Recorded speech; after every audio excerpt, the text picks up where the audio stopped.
All right, hello. My name is Space Cow.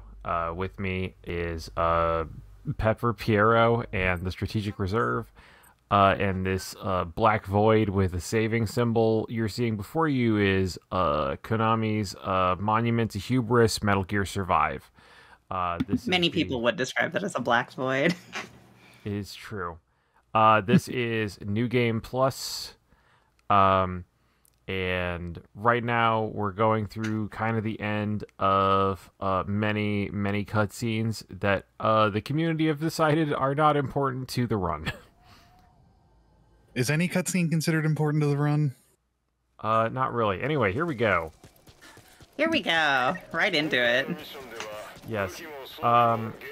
So, important things immediately off. You can't see it right now. There will be a bar that comes up. There we go. That blue. There it is. The blue number there, or the bluish whitish number, is stamina. Yeah, blue-gray. Constantly managing this throughout the run. Needing to make sure it stays above 900. Yep. You'll see me hit under 900. When you go under 900, you start doing this really like pathetic run that's like way slower than running normally. Yeah, a real human run. Yeah, basically. Yeah, I mean, It's what I do. no human has ever enjoyed running. Anyone who thinks they did is lying. Alright, so right here, I'm going to do a restart from last save. And this is important to New Game Plus. This is a tech I found out completely by accident a long time ago. For some reason, in a New Game Plus account, when you restart from last save, it loads your map from your previous character.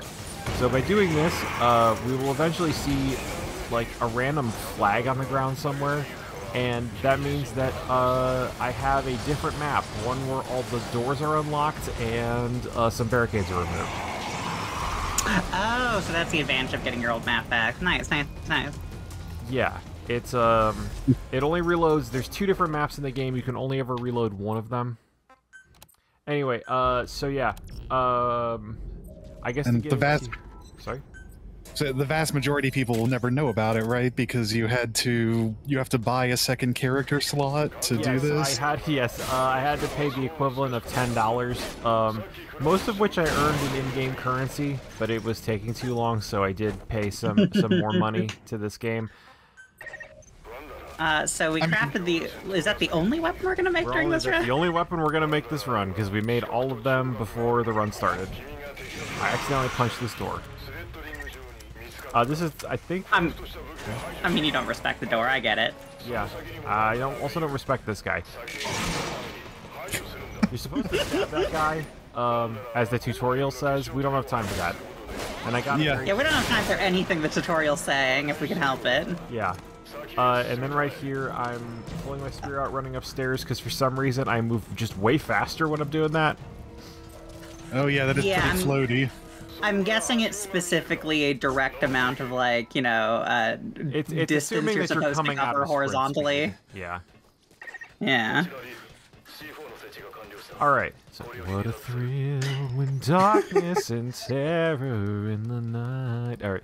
Anyway, so we, because we skipped over a bunch of cutscenes, the basic story that we've, missed so far, this happens, shortly after / during the invasion of Mother Base from Metal Gear Solid 5. Yeah, the part in between Ground Zeroes and 5.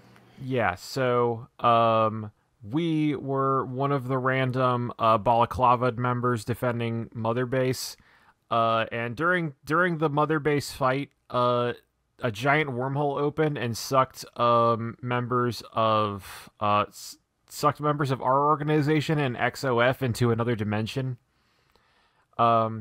Which we only got partially sucked into another dimension. It like sliced off our hand and then dropped us back here. Which is why our character is only wearing, like, 1.5 sleeves. Anyway, but then, somebody's like, hey, your arm grew back. Hey, you're probably infected with, like, this weird nanomachine plague that's turning everybody into zombies. So we're gonna send you properly into this other dimension, so you can go, stop that. Yeah, and you don't even get to use the fake arm like in Phantom Pain, right? Nope, but we do use I think the bionic punch animation is recycled, I think. Yeah, the same one, except without the. Yeah, it doesn't the- make the Steve Austin noise.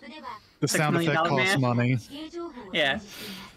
So right now, this is the reason that we're playing the game in Japanese. This is like 30 to 40 seconds of unskippable dialogue talking about how we have to eat food and stuff. Yeah, it's also slightly a more tutorial on how- truncated. It's our tutorial on how to use the map, a thing we will never use. Well, for the most So- part. I know you eat for some bonuses. Would you have to eat otherwise? Yes, because every minute or so, you'll see it when we eventually pick up stuff, and like also because of the bars that I have. But right now, like we have our hunger and thirst is at about 30%. I don't remember entirely like what the starting values are. I want to say we have 3,000 of each as a maximum. Once we hit our maximum, every like minute or so we lose 100 points of it. And if you if you get too hungry or too thirsty, you start taking damage and eventually die. So yeah. So this is the reason why it's also like technically not a new game plus run, right? It's just a new game, but the inventory is shared in between the whole account. That's why you need the second account to do it. That's why I had to buy a second account. Yes. Yeah. So you get all your stuff right away. Yeah, now I can't use the best gear I have because this has a loot system like Fortnite, so I can only use gear up to blue quality. There's 2 qualities after this that are like purple and gold, but those are gated by level, which right now we're level 1. We will be leveling up a bunch of times during this game up to level 20, so we would never hit the point where we could use the purple gear. But yeah, so I have a very specific loadout based on just the highest level gear I could get and what's like the most efficient ways to fight enemies. So, Yeah, and you're going to not be trying to pick up anything at all during this run because you already did it all on I the other already account, did it, right? and if I come back to base with something in hand, it pops up a card that shows how much I've gotten, and that card takes about 5 seconds every time it shows up. So right now, I'm waiting for Virgil to let me talk to them. Virgil is this this pod, which is some other recycled asset from another Metal Gear game. I don't remember. It was Yeah. also in 5, but it also was more relevant to the plot of Peace Walker. Yeah, that's what. Yeah, that's Yeah. what you were saying. Yeah. Yeah, the pods have been used since Peace Walker. I don't think they do anything. They don't have to do anything useful in this game, but they had a point in 5 for a little bit. Yeah. I mean, Continued reasons of why Huey Emmerich's a piece of shit, basically, is the point of it in 5. Yep, one yep. thing was, were they mostly powered by rockets? Yes, they were infamous for flying away. They actually could, yeah. Yeah, that also happens in this game. Yep. All right, this is just a really annoying part. So there's this item I need to pick up, but it's next to this Kuban crystal. And the game really likes prioritizing showing you that a Kuban crystal is like 1,000 experience if you shoot it. Yeah, for Kuban crystals, for those who aren't familiar with Metal Gear Survive, are the sort of like super alternate world energy resource that sometimes like becomes physical. Yeah, it's what all of the weird cyber zombies called Wanderers are powered by. Yeah, you can see it in their noggins. Yeah, that's what the glowing red part of their head is. So right Yep. here, we're gonna pass by a flag beacon I put down, and that means that yes, this is the other map. So is that just a check to make sure it's working right? I think I put it down for some other reason, but it's also helpful to make sure that the map loaded properly. Yeah, so this whole area would be kind of a test of like showing like, hey, you can do some stealth, here's how you can maneuver around large groups of enemies, but we don't have time for any of that, obviously. We don't have time for that. No. Just like and the door to this memory board would have been locked. So now we So yeah, return to base is the prompt that just sends you right back here, but ditches everything you had on you. yeah, it's like a dark sign from Dark Souls. Do you keep Kuban if you return to base? Yes, you keep Kuban. You also keep, if you picked up medical supplies or empty bottles, just anything that's considered a material is dropped. So like that's not totally relevant to this run, but it's very relevant to the new game run, which is because there's some places where far away from base where you can pick up a lot of medical supplies, and it's helpful that those don't get discarded. It's literally just building materials you lose. And you don't even fully lose them. They turn into a lost box that you can go and just warp back to base later. But now we have our air tank, which lets us leave this starting area of the game and go into the formless gray void known as the Dust, which is that big wall ahead of us. The Dust is this giant like cloud of nanomachines. And we can't breathe it. It'll kill us or turn us into a cyber zombie. If you try to go there early on in the game, you just die in like 2 seconds. So yeah. How fast do you die if you actually run out of air in this? It starts like draining over time. Like it takes a very long time to happen, so I have not had it happen that many times, so I don't remember. We will see other people in the game without masks in the Dust, and their health drains very, very slowly. Yeah, but they're all plot characters, right? Yeah, I mean, They have reinforced lung interiors to protect them from the plot. Well, also, if we in normal gameplay, you can also like save up to 30 other people, and they'll also be about that level of reinforcement.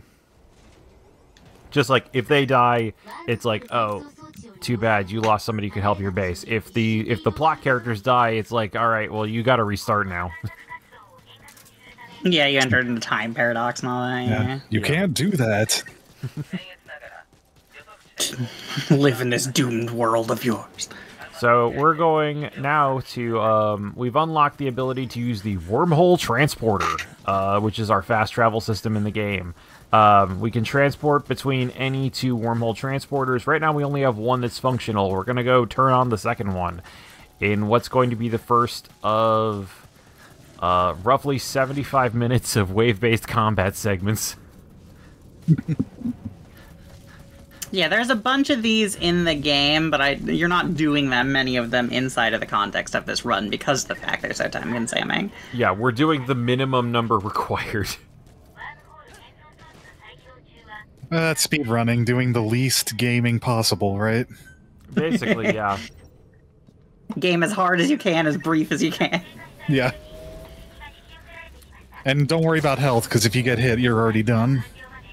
Oh, so this is also a big part of the wave-based thing that's really, really helpful, is the fact that, like, elsewhere, like, Wanderers, as previously established, are just full of Kuban, delicious juice. But normally there's, like, an exhaustive animation of you, like, taking your knife and essentially skinning it out of it. Yeah, and during the wave-based combat segments, yeah, they turn into this for free.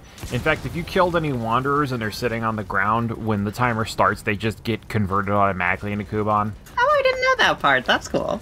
Yeah, I discovered it by accident once, and it's like, oh, cool, now I can just kill dudes that I need to be dead. But yeah, like, the wave-based gameplay is not only a huge part of this run, but it's, like, a huge part of the idea of the game. Like, that's the multiplayer right there. Yeah. In fact, we're going to be playing 3 of the, like, 5 existing multiplayer maps in the course of this. Yeah, and it's also the point of fortifying your base and everything, too. Yeah, this is the wormhole defenses are a little unique in that there's a lot of like things where it usually comes in 3 waves. The wormhole transporter defenses are typically just 1 wave. Like it says right there, time until reactivation of wormhole transporter. Like the other ones will say like time until wave ends or something, and then you'll have a 30-second period to put down more supplies. So it is very much a thing in this that you need to make sure you do pick up the correct amount of Kuban for what you're doing while it's going on. You couldn't just like kite the enemies away and not do anything, because we will need that. Yeah, because we need to level up, and this is our only way to get experience. So yeah, as established, it's not one of the things that transfers over. Yeah. Yeah, speaking of leveling up, you should have had to pick a class at the beginning of the game. Yeah, that would have been You don't, great. because the developers, for some reason, decided that you pick your class after maxing your level. You pick your class after completing the game and doing one more, like, optional subquest to unlock the ability to have subclasses, which is amazing. Good work, soldier. Back to base game. And they would probably have charged for DLC classes if they had a chance. Oh, yeah, no, this game is just chock full of microtransactions. Yeah, it's one of those things that a lot of people know about this game as being the like, oh wow, that's the Metal Gear thing they made after Kojima left, right? Yeah. Where the soulless project, and like, there's definitely a lot to be said for that take, but also it is a better game than people give it credit for. Not a good game, but a better game. Yeah, I'd say at its worst, this game is average.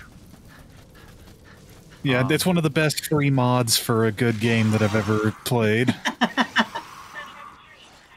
Yeah, I think that was one of the things you were talking about. Pepper Piero and Strategic Reserve were 2 people that I conned into playing this game with me. And I believe There you go. You go. The Strategic Reserve's observation on playing it is like, most of the time when you're playing these survival games, like the gameplay is usually about the actual like combat and gameplay parts are usually about the worst parts of it. Yeah. Oh, so you made that shot into the air for a very intentional reason, I think. That Yeah, anytime I just stop and shoot into the air, it's to make some noise to pull dudes away from a place. So, like, the first... Because otherwise they'd all be gathered around her right there, eh? Yeah, and I needed them to not do that so that I could just go and grab her. And set her down, and she'll be fine over there. Don't mind the screaming sounds. I never do. Yeah, So like I know we'll ran never into see a situation here that's kind of rare for this section. So you notice there I ran through a door. That door would normally be locked. So I'm waiting for dudes to come through here, and they're actually stuck on the other side of a door, which they just broke down. Incredible. So normally, Honestly, that made the explosion great. yeah. So that's the thing. Like normally that door is open already, and they're just like rushing the thing. And they just completely ignore her. One of them actually hit her, which is surprising because, yeah, they usually prioritize going for the wormhole transporter. I thought that might have been your explosive bow that did that. No, but... you saw one of them swatting at her. Oh, okay. I'm just getting every last delicious bit of Cuban sandwich out of these guys. And eating up so you can take off immediately into the next section. And then hiding in a little cranny so I can be near this thing and not get hit by it. Because if you're near the wormhole transporter or anything that releases one of those shock waves, it will stun you for a couple seconds and make you drop anything you're holding. Ah, just what you want. Yeah. So anyway, we brought Miranda back to our base, who we discovered because we saw a helicopter going down. That helicopter broke down a wall that let us go into a place, and everybody in the helicopter was dead, but also, fortunately, it crashed right next to an ambulance that also fell through a different wormhole. Alright, this is also the point where we're going to... Time to engage.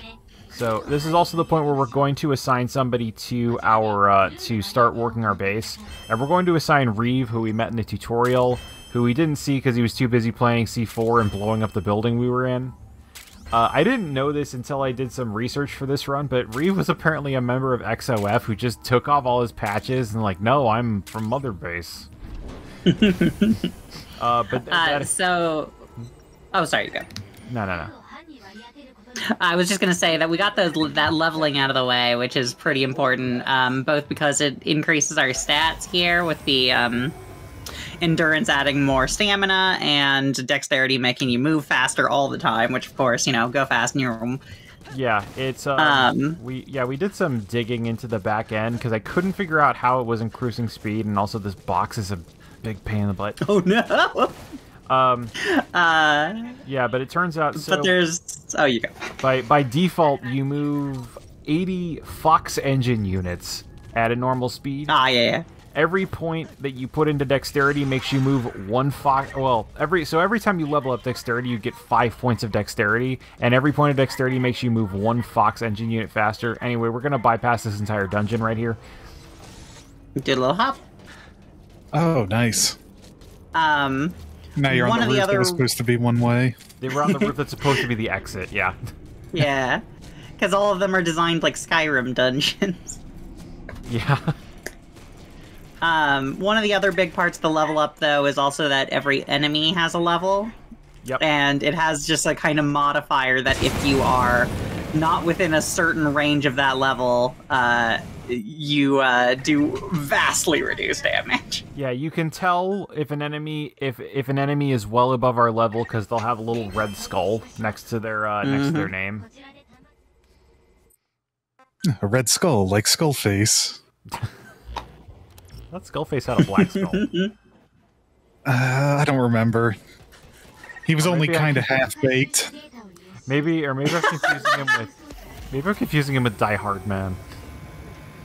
I think he had the black skull. It's been a hot second. He had a domino mask and a white face, and the face was the skull, I guess? I don't know. Yeah. Hilariously, though, I love that voice actor, and he went on to be President Shinra in the Final Fantasy VII Remake. Oh, good for him.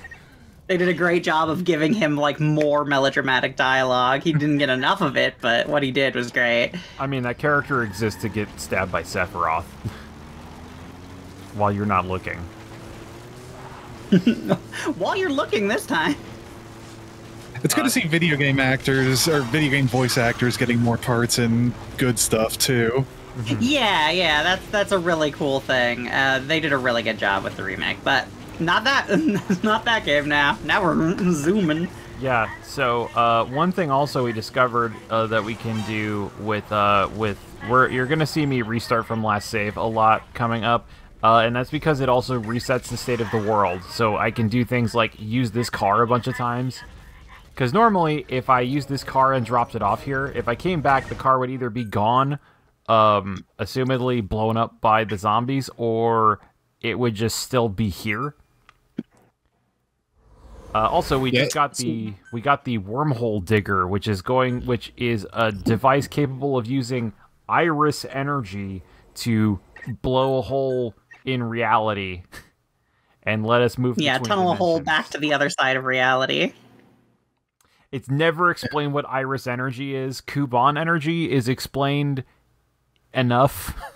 Vaguely. Iris energy is just we're going to dig for iris energy. Also, I forgot I leveled up already.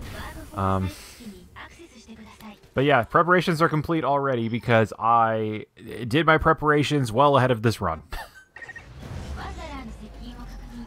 Yeah, I think it's worth noting that car is a hero too. It's the last vehicle in the world. It's the only vehicle in Metal Gear Survive, and it is a nightmare to drive.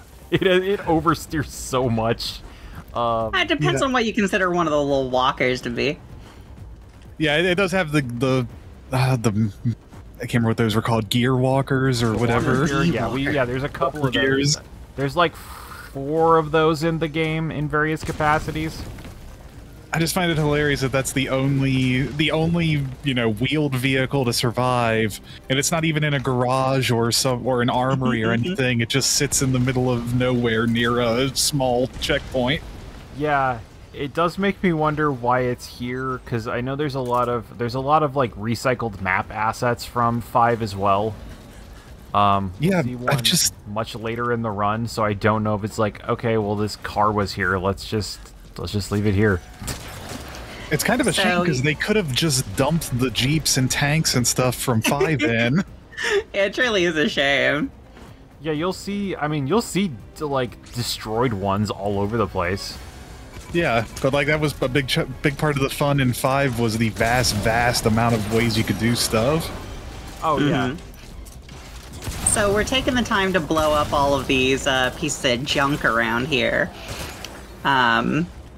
Which is another time-saving thing, since you just have the opportunity to do it at the moment. Yeah, because otherwise I'm just kind of sitting around doing nothing for about 7 minutes, while occasionally taking pot shots at zombies with my very, very overpowered weapons. Yeah, and these, like, it's to expand your base later. They need that space available. Yeah, because you'll do one mandatory base expansion that adds like a catwalk around your base, and these are in the way. You can see parts of the old catwalk that used to be here before the home camp or whatever it's called was destroyed originally, which is why yeah.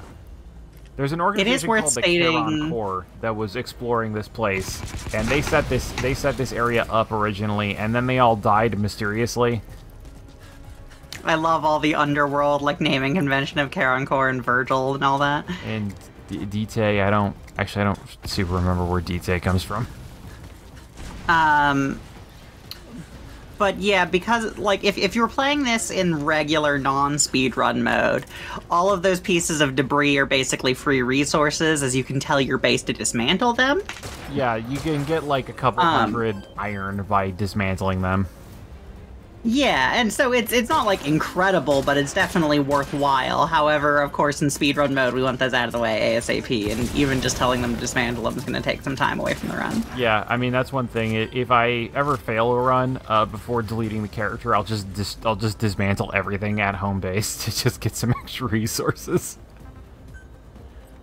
Because, yeah, you do have to replenish resources in between runs. It doesn't just, like, save all of those in the same way that you're taking all of them. Those are used from your other character. Yeah, I like to think of a speedrun of Metal Gear Survive as, like, a Top Fuel drag race, where the basic, like, where most of doing a Top Fuel drag race is rebuilding your car, because you destroyed it in the last race by basically pumping explosives through it. That's true, but yeah, like a lot of other speed runs of this sort of thing just like would use a save file to like reset their thing, and no, that's not what you do. You have to remake do that. everything. This game is online. Yeah. This game is always online only, baby. All the time. And in fact, if Steam Friends goes down, you get kicked to the title menu immediately. Yeah. Doesn't matter what you're doing. Which, yeah, that was, so it's especially great if you're in the middle of doing something. It doesn't matter if it was single player, multiplayer. Multiplayer would make sense. Single player, though, no. Also, you get kicked back to the title. And I'm pretty sure that's how the game keeps track of certain resources, because your base management will cause you to gain and lose resources depending on all the structures you put down. And that happens on a fixed time scale whether or not the game is running. Mm-hmm. So you'll come back to base, because it all just updates in real time. So one thing that's interesting here that, like, is different than multiplayer is I can, like, spawn camp these guys in the wormhole. If I try... In multiplayer, if you shoot a guy who's falling out of the wormhole, a thing just comes up that just says no damage. Huh. Because they're immune to damage until they hit the ground. And I mean, that seems... Like, it is a weird to be a difference. Like, I understand that design point, but it's very weird that it is different in between the two. Yeah, it's almost like they had no compelling overall vision. What? No, that can't be. They do try a little bit. Like, they do try to put some Kojima shenanigans in, but... And they did hire a very well-known artist to do something that we'll point out later. I mean, so, yeah, I mean, even the Wanderers. Masahiro Ito, creature Oh, did he do the Wanderers too? He did everything. He did all the creatures. Okay. Yeah, Masahiro Ito, famous for Silent Hill, being the Silent Hill monster designer, really, like, is what people know him for. Absolutely incredible guy. He designed all the creatures. I didn't know he did the Wanderers too, but explains their interesting open face look. He's listed in the credits as creature design, so, like, yeah, I think everything. I always wanted to put a crystal in a man's head.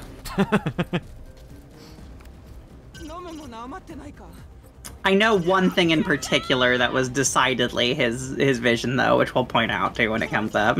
Oh, yeah. Yeah, so I remember you mentioned that, like, neither you nor any of the other top speedrunners have the highest level quivers. I actually do. Oh, okay. The thing I'm missing, because it requires a lot of very difficult to farm resources, is something called the Improved Primary Weapon Holder. Which is not super important to this run, but not important to any run, really. But normally, so by default, you can hold one back weapon and one non-back weapon. So a back weapon is a big weapon like a sledgehammer or a spear or a bow or a sniper rifle. So you later on in the game will get the primary weapon holder, which lets us hold a second non-back weapon, which we're going to use to hold a shotgun. The improved primary weapon holder lets you hold two back weapons, which seems like something that should have happened, because it would have been great to just be able to use a spear and a bow. Yeah, that's a really big reason, part of why we were discussing even before this run started about how melee is something that is conceptually cool, but just poorly implemented kind of across the board. Yeah. Especially for multiplayer, and that's especially because, bows are very, very good. Yeah, the bow is very fun to use. There are some things where I'm wondering, like, how much time they spent doing mechanics, like, unique to this game, because, like, there's not a Metal Gear game where you use a bow and arrow. Yeah, that's not in 5 at all, nor is the majority of, like, the melee stuff you can do. The specific melee weapons are not in that. Yeah. You get a big boss's prosthetic arm, which is cool, but doesn't function like these do. Yeah.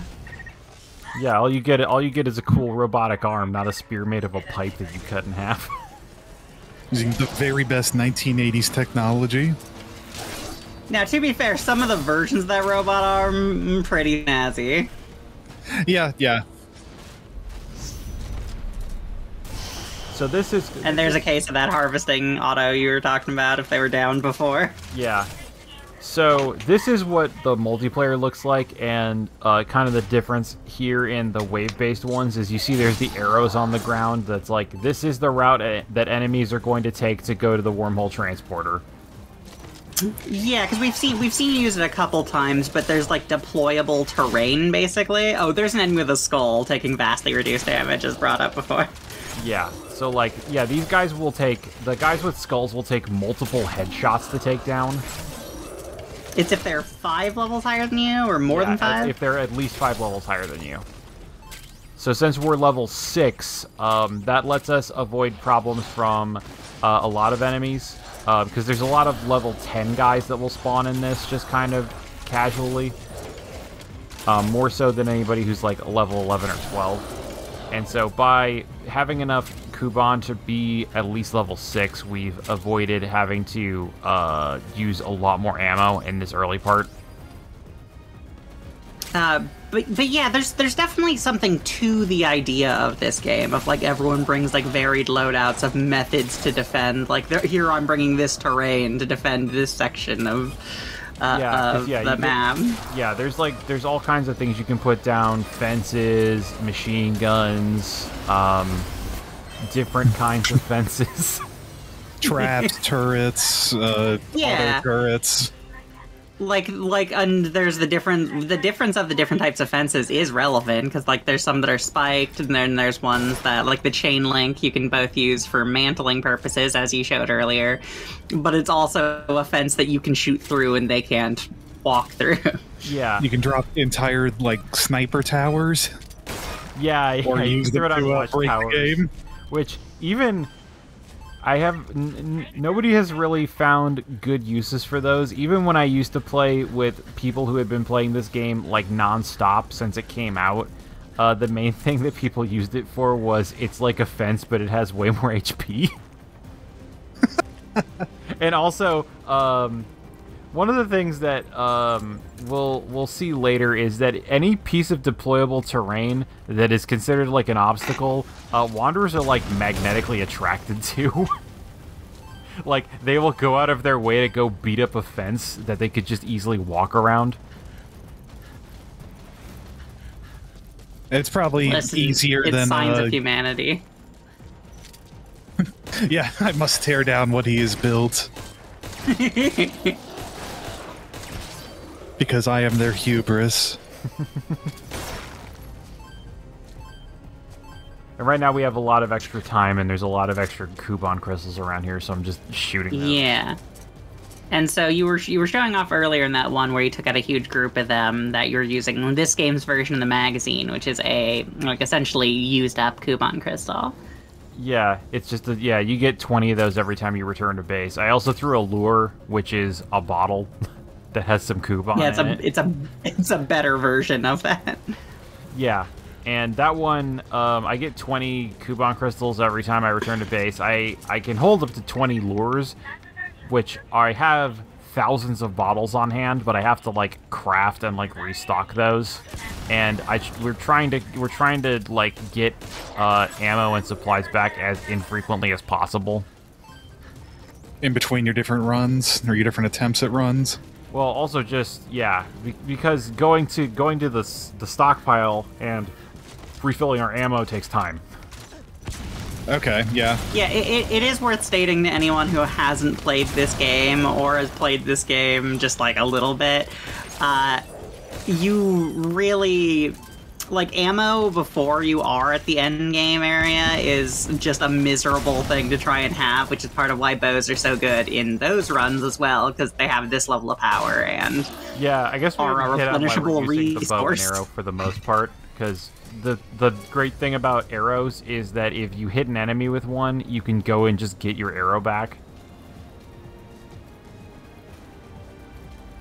If you yeah, miss, and then that arrow's bullets. gone. Yeah, and bullets are just bullets. You shoot them and they're done. They did their job. You shoot them and they're gone. It's kind of funny that like one of the things that comes up in one of the other runs, and honestly a thing I do between runs, we use an assault rifle that uses 5.56 ammunition. There's two different assault rifles. The other one uses like the whatever the caliber of the AK-47 is. But one of the things, so the reason I'm using the one that uses 5.56 ammunition is because natively you can make an assault rifle that just starts with that gun, or starts with that ammo, and due to shenanigans, every time you make one of those guns, it comes with 30 bullets. And as such, it's more efficient to make like 30 assault rifles than it is to make that many bullets just straight up. You just spawn that mass out of nowhere.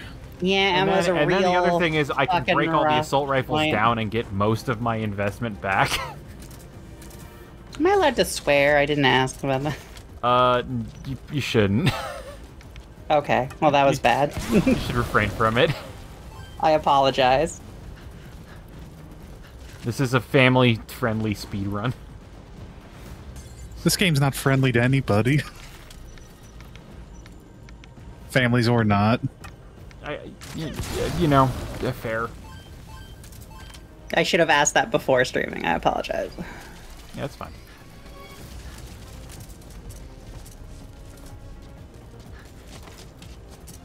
But yeah, this right here is also one of the multiplayer maps, hence why the split here is called Rex Base.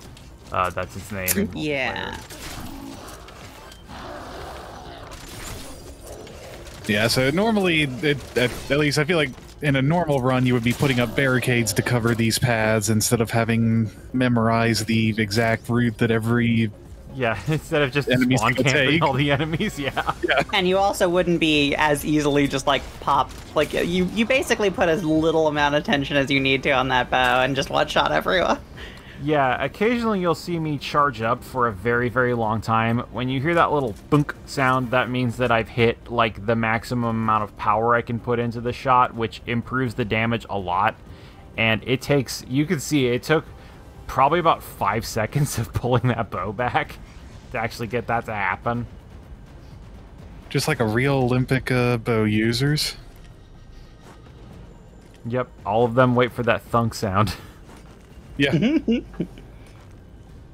That's what they're actually grading at the judges panel.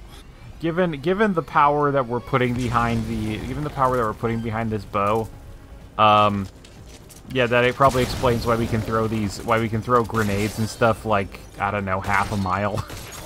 Yeah, you're just like one of the monster hunters. It could be that new just a coupon real freak hand. of nature. It could. Oh, true. Who knows? Because it's never brought up again, or very, very minorly. It comes up very, very briefly later in the run. And later in the run, I mean later in the story, which we skip. I do have a lot of appreciation also for them, even if it is minor, that they do let you have some influence over your character. Oh, with the customization options. Yeah. Yeah, I wish it was more practical to wear the Rex head. Man, the reason I don't wear the Rex head is that it gets in the way of the interface. Like, it makes it difficult to aim. Yeah, the Rex head is a, I don't know, roughly appropriately sized Metal Gear Rex head that goes Scale replica. and yeah, over your head and sticks out. It has the giant, like, radar dish that sticks off the side. Excuse me, it's a radome. It's very important as that is what you target. Oh, right. That's also why it's heavily affected by chaff.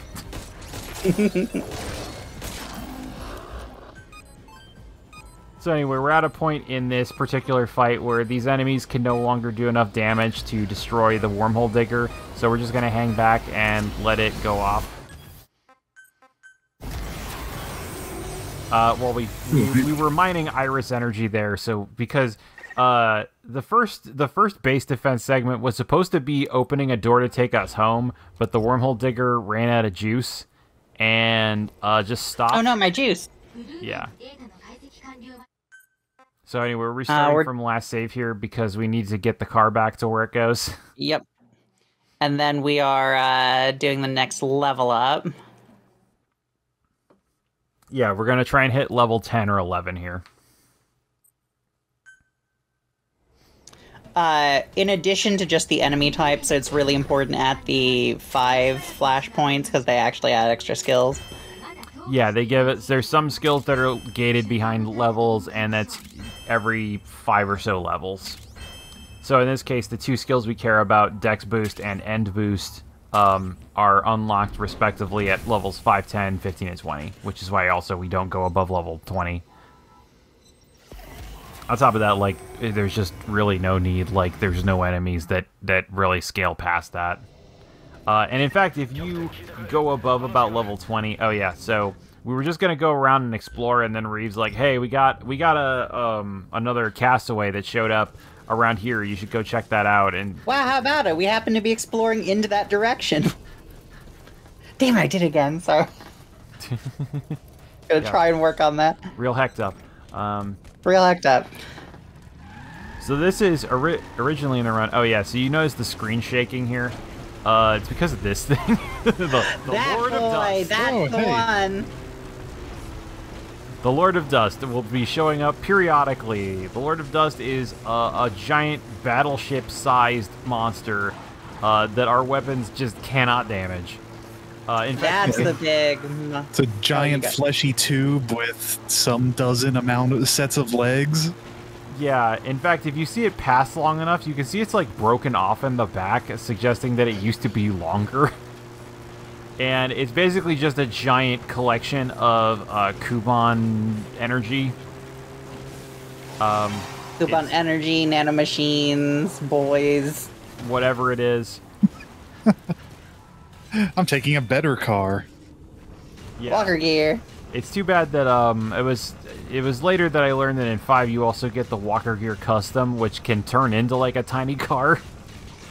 Yeah, it like folds the legs down and has wheels and Oh, the zooms G-Walker's away. great. Yeah, you can drift it and equip it all with all sorts of different fun stuff. Yeah. And like this stuff was in the game. Like I'm surprised they didn't just steal it from 5 and just plop it right in, at least as an optional thing. Yeah, it's real hecked up. Yeah. I guess they were planning to release a ton of DLCs. Yeah, there's Yeah, I suppose. Naively. yeah, people did some data mining and found like a bunch of stuff that like just like the files are in the game, but it was just never implemented, and there's no way to like actually like put it into your file. That's why we can All I'm buy a saying is high frequency they're- machete, but not a katana. They're real cowards for not implementing horses and horse gas masks. Yeah. Yeah, which it's funny, like there's three things in the game that you can put in your base that are called horses, none of which are taxonomically horses. Because it's you can get donkeys, or I guess as they're called in this game, wild ass, Grant's zebra, Say, and My favorite Foxhound member. and okapi, which are not even in the Equius family. They're closely related to giraffes. They got 4 legs and they're kind of horse-shaped.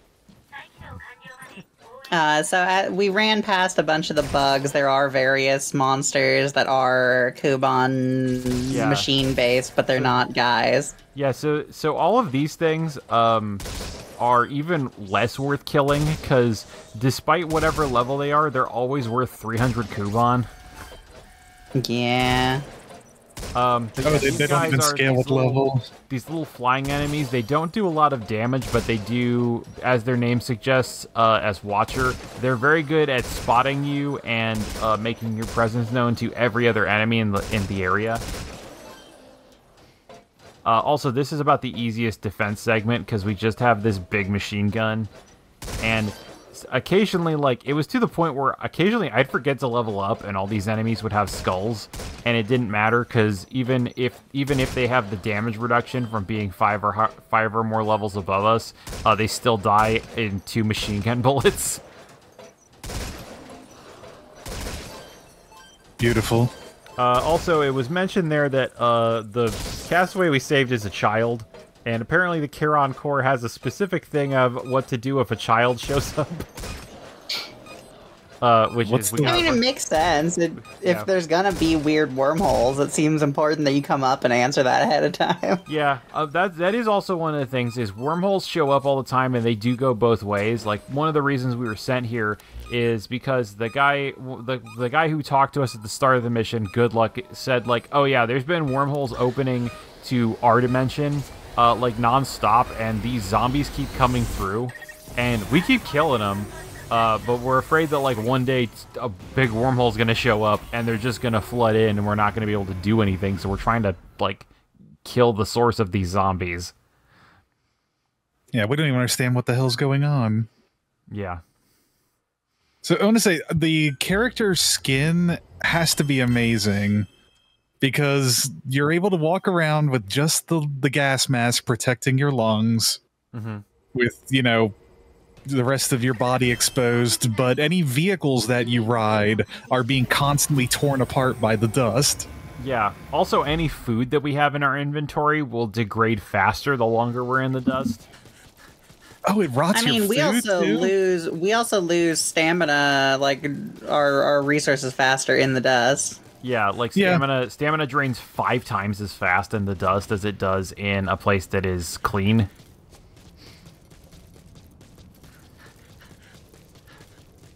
So why the bear instead of the cat head? Because I love Ricky. Ricky is so right now, if you couldn't tell, this character I'm wearing a cosmetic on my head that is called Stoky What? Bear. That's not their normal head? No, shockingly. There's one that I usually use called Ricky, who's just a little cat that sits on your head, and I love Ricky, but the thing that bugs me is that you do the animation for putting on your mask, but if you're wearing any kind of head cosmetic, that doesn't render the gas mask because, you know, it would interfere with it. And despite how Ricky doesn't get in the way of your face, your character does the thing and just kind of starts running around in the dust without a gas mask on.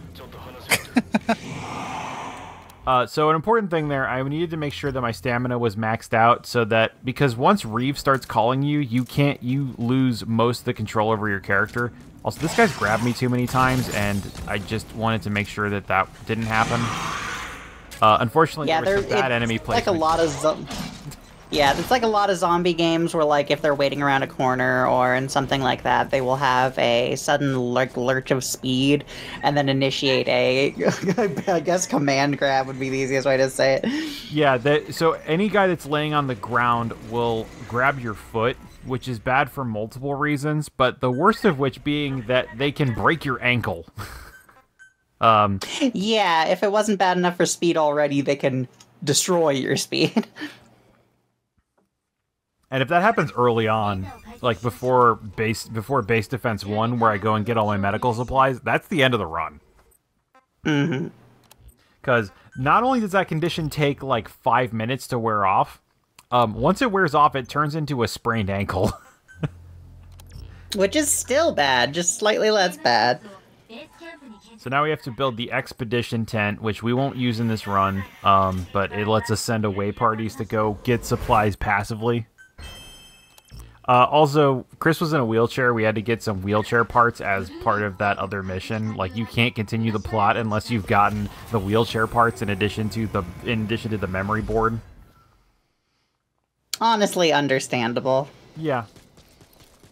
And because it was a hospital area that we went to, that's why Chris is in a terrible-looking wheelchair and not like a wheelchair that somebody who is routinely in a wheelchair would use. Because we made it out of rickety parts. That we got at, I don't know, Home Depot. So one of the things here is that for a while we were playing around with the idea, because we found that you can recycle the walker gear for this part by dropping it off of a cliff and then going there. Oh, really? And it turns out that, like, using the walker gear instead of just running here saves, I want to say, about 10 seconds, but the problem is that you have to go out of your way to recover the walker gear and get out, and recovering the walker gear from the cliff you dropped it off and then driving it out of the dust takes 20 seconds. Mm. So the small amount of time you save is immediately lost and then some. Yeah, because unlike the personal walker gear in 5, there is no arm for picking people up. Oh, yeah. That's right. Yeah. Which is important.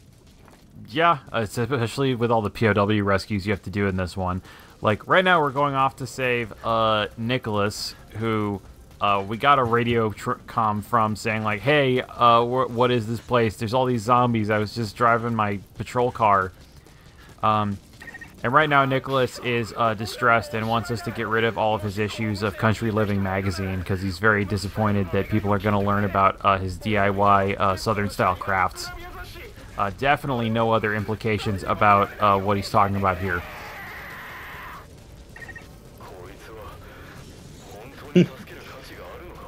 Gonna destroy my personal stash. I feel like the dust would do that on its own eventually. Well, so the thing is, he's talking about, like, at his house. Like, he didn't bring his bed with him, I assume. Also, despite how despite how, like, maybe 10 seconds ago he was on the radio screaming, like, I'm so gonna die, please destroy my magazines, when we find him, he's passed out. I guess because he was so distressed by the idea of losing his issues of Country Living magazine. Yeah, what Okay, a so shameful secret. Also, this is about the scariest part of the game. This was a very, very long run, and we're going to run through a big field of enemies that are all way higher level than us, and if any one of them hits us, we will drop Nicholas, and we cannot pick him up because they will swarm him. Yeah, That's okay. they're... There's only a couple dozen. Yeah, of course. And then we're going to do a wormhole defense, which a wormhole defense pulls every enemy in the area directly towards you. So this, you're intended to kill all these guys before you get here. We don't have time for that. So instead, we're going to put up some fences here for like the first time ever in the run, and use very sparingly some grenades because for some reason the run used to be put up a fence and just keep throwing grenades until you win. But occasionally, if you do that, if you kill too many enemies at once with a grenade, the game crashes. Oh no. Which is why now we use this machine gun.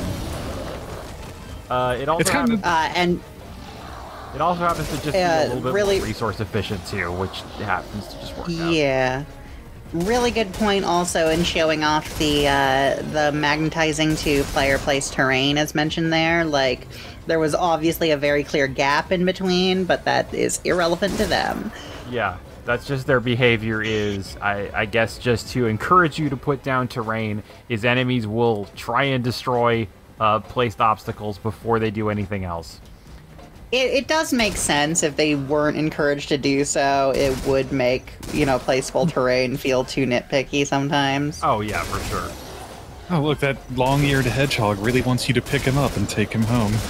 Yeah, that is one of the things. Is there's a lot of hunting in this game, and most animals you have to like kill before you hunt, but all the rodents you can just pick up.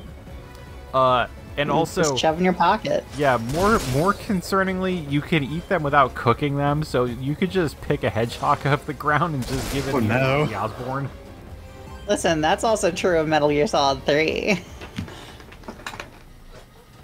Yeah, I guess. Yeah, that's part of Survive to Live. Or what is it? Eat to Listen, survive to live. That was the Listen, tagline. some days you feed on a tree frog. Some days you do. No, I think isn't that the Aladdin song too?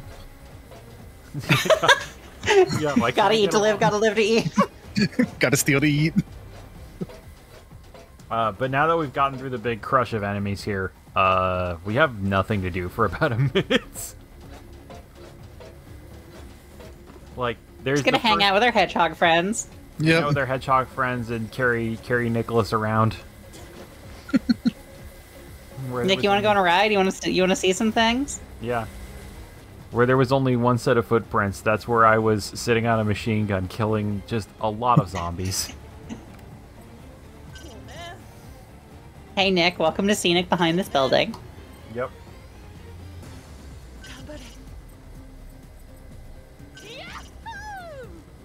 Oh, nice. You can just shout for joy over and over. Yep. Really, really leaning into that Klonoa lifestyle. Woohoo! Oh, yeah. I was about to ask when you were going to eat. It's always about 20 seconds beforehand. If I really wanted to, Plywood, who's the world record holder and the person who taught me this run, usually waits until there's 5 seconds left, which is, like, if you do all your inputs perfectly, that's more than enough time, but I'm always concerned about doing that, and 15 seconds is, like, I never lose my bonuses, like, that quickly, so it's unnecessary to wait that long. So we got Nicholas back, and Nicholas is like, hey, yeah, I was a cop, but honestly, I was a better cook. And there's not a lot of crime happening here, but there is a lot of people that need to eat food. So Only all cops thought that way. The food supply team. That actually existed in Peace Walker also, and I believe they took that out of Metal Gear Solid 5, but reinstigated it here. So one thing, like, Peace Walker is a Metal Gear where you're not playing Snake, right? No, you are playing Snake. You're playing Yeah. Naked Snake. Okay. Like 5, you can also go off as other soldiers. Unlike 5, that's often actually better in the late game. Right, yeah, because you don't want to you don't want to never be Venom Snake in 5 because he's got the arm, which is just really amazing. Yeah, Almost. it's really, really, really important to his gameplay. Like, he has a lot of features tied to what arm you have attached, and then also, among other things, something that is very core to, like, at least my personal play style, is in other games you could knock on surfaces you were crouching against to attract people, like, for free. But they removed that from 5 because he can do a kind of thing where he, like, spins his robotic hand around a bit and makes it click weird. Oh, To do that, and that is entirely turned off amazing. if you don't have the arm. And then also he has the ability to punch the ground and make like a sonar wave to detect enemies, and that's you also can't do that without it. Is the Lord of Dust supposed to be here? Yeah, this is. So He the just Lord goes of where he Dust has wants. the Lord of Dust has a fixed route around this map. Okay, but he's not like part of this event. He's just wandering. No, he's just here. Okay. So with a slightly better look there, I did want to mention, yeah, that's really Masahiro Ito's big design that he worked on for this, the one he's pretty proud of, and rightfully so. The Lord of Dusk is the most iconic, like, interesting looking thing in the game. Yeah, we stand a giant queen. And in particular, also, he mentioned at one point in like a design blog thing that it was designed specifically to look like a train. Oh yeah, that makes sense. Ah, just a flesh train. Damn you! How did you get inside my head? It is funny also that like the Lord of Dust has a battle theme specific to it, and to do it you have to go out of your way and like shoot it a lot, and like you're not damaging it, you're just making it mad. Oh, sorry, you go. It also has 3 special attacks that only happen if you really annoy it. That it will either like start swatting at you like you're an annoying fly, it will shoot a giant bomb at you, or it'll try and vacuum you up like it does all the wanderers that get in its way. Its stomps also do damage, right? Yeah, no, anytime that if you're near it when it's walking, you do the same animation as though a grenade exploded next to you. And if it stomps on you, yeah, you're dead. Or that is one of the things that makes it tricky to when we go do the Chris rescue, because we have to drive a car between its legs. There is also the just kind of funny side effect of its existence that sometimes when you're out wandering the dust, you'll just see like numbers way off in the distance. Yeah, you'll just see health bars from wanderers just immediately die, like immediately drain. And that's one that like there's a special thing that if wanderers get in the path of the Lord of Dust, it stops and just hoovers them up. Oh, huh. Yeah, it's adding new passengers. Yeah, it's an event that you have to like. It's an event that happens like semi-rarely, and you have to go out of your way to see. But yeah, it'll just stop and it'll just start sucking them into its maw, and that's why they all instantly die. Well, I mean, the nice thing about being modular in design is you can just add another chunk onto the back over and over and over. Yeah. I just like to know that the Lord is out there doing its own thing. Yeah. It's comforting. Yeah, like this post if you're not afraid to share the Lord on your timeline. Yeah, in this house we respect the Lord.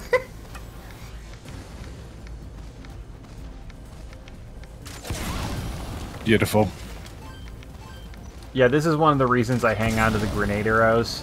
Among other things, like, when Plywood runs this, Plywood actually doesn't have the highest level of quiver unlocked, unlike I do. So the second highest level of quiver can only hold 60 arrows, but I played this game way too much, so I have the one that can hold 100. So that also gives me a little bit of extra space to just hold 30 additional bomb arrows, because you select ammo type when there's an ammo type, or there's a type of ammo that just comes with your weapon natively, and that can, for the bow, that can be any kind of arrow, of which there are many. Like this is all post game stuff. In the main game, you get normal arrows, and you get normal arrows and you get heavy arrows, and then after the game's over, you get elemental arrows like fire arrows, lightning arrows, ice arrows. And bomb arrows, because this is the Legend of Zelda, apparently. Excuse me, those are blizzard arrows and thunder arrows. Ah, yes, my mistake. And you get those because in the late game, you only see the type of enemy briefly in single player, that there are elemental-based wanderers that only take damage if they're hit by an element that is not theirs. If you do like basic damage to them from or untyped damage, they are completely immune to it. So every gun later in the game starts getting like special elemental ammo.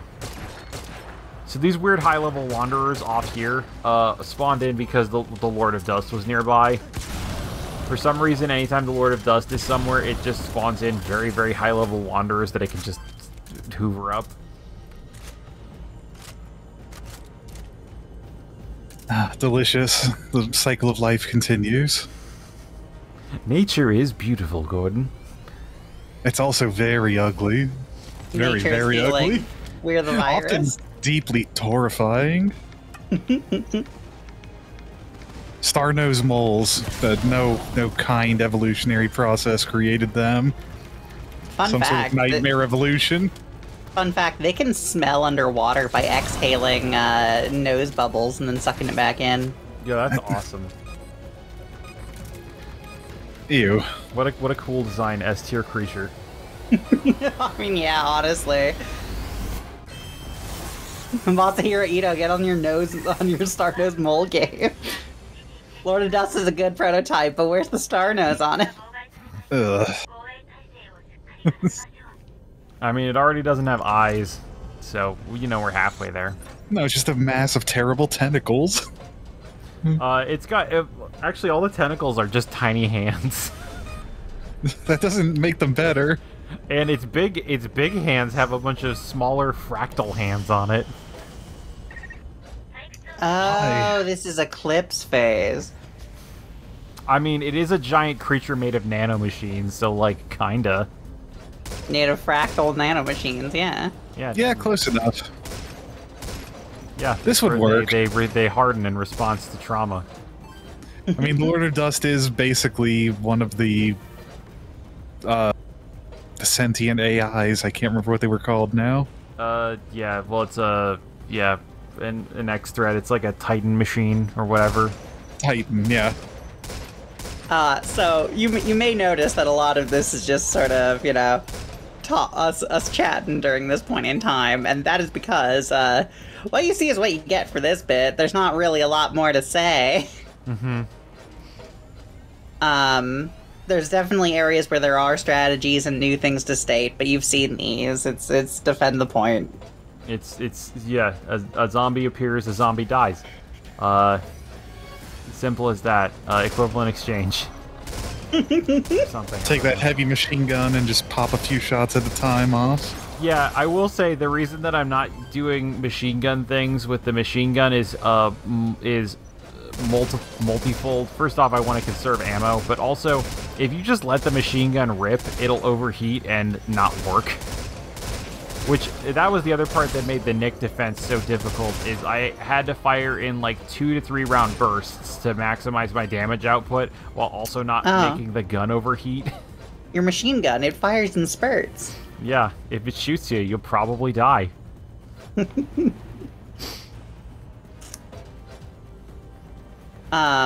See, even Donkey Kong 64 had classes that you could pick at the beginning. Excuse me, not in the beginning. Them. You were confined to being Donkey Kong at the beginning. Thank you. That's right. I forgot. You'd have to go a couple levels in before you unlock the other classes. I mean, However, within 30 minutes, you did have your additional classes available, so get on Donkey Kong's level, game. Come on. Yeah, that did come with the caveat that, like, in order to do certain completion, you had to play through the same level with multiple characters to collect all the things, because there were certain items that only certain characters could collect, even though there was no reason that, like, Donkey Kong couldn't collect all of them. Yeah. Yeah, it wasn't great. Could you bring me some of those red bananas back? I don't touch red bananas. Gross. Yeah, who am I, Mitch Hedberg? Oh, but yeah, for the record, as I was mentioning a while back, yeah, in both Peace Walker and 5, you can play as other soldiers, and a lot of them are actually stat-wise, like near the end of the game, equal to or better than Big Boss. Yeah, there were a couple things like running speed and drawing speed and stuff like that. You couldn't get the best ranks. And a lot of special abilities that you can get. Obviously, as we covered in 5, if you aren't being Snake, you lose access to the arm, which is a really big hit. Including HP, passive buffs, and everything. Yeah, there were only, like, really 2 characters that were even worth considering playing that weren't Snake in that one, which were, if you played as Ocelot, you could, if you used Ocelot's special revolver that ricochets shots off walls, he actually pulls out 2 of them. Of course, yeah. And then the other was Quiet, who actually could do a lot of the Quiet things, including, like, her super fast dash. And if you lingered in one place, you became invisible. She jumps up ladders instead of climbing them, things like that. She's actually really, really fun to play. Nice. And then in Peace Walker, you could do things like the man catapult. Yeah, Peace Walker being the actually, like, co-op, like, main game Metal Gear. Legitimately good co-op, actually. It's just straight up good co-op. I played through it all co-op with a friend of ours. That was a lot of fun, even if sometimes it gets aggressively uncomfortable. I'm in this box with me. Yeah. Anyway, here's also, the rubble we needed to shoot a Rathalos. Here's the rubble that we had to dismantle, and why we blew up most of our base, so we had to dismantle about half as much. It saved us a whole, I don't know, 5 seconds or so, but it's 5 seconds that, you know, otherwise we'd have to do. I mean, whatever, it's a speedrun. Yeah, save as much time as you can. That's the whole point of this, right? So now we're going to the other biome from Phantom Pain. Yeah, I mean, that's in about 10-15 minutes, but yeah. Oh, yeah, okay. I forgot there was a round before that. And I think, actually, it's going to be a little bit longer, because I go and do a thing here, and I realize I forgot to level up. So, did they ever, like, explain who's responsible for this? Responsible for what? The dust? The Lord of Dust, this doomed world? Actually, yes. In the end of the game, it's, basically like, oh yeah, there were too many nano machines. Like, you gotta, because this is, we'll find out much later that Dite is not like simply another dimension. It's actually like hundreds of years in the future. And all the nanomachine tech from other Metal Gear games has just kind of gotten out of control and coagulated into a singular mass. Yeah, they did the Grey Goose scenario. Son. Yeah. Because, well, I'm just wondering if anyone in particular was attributed, because I would have to guess it's Huey.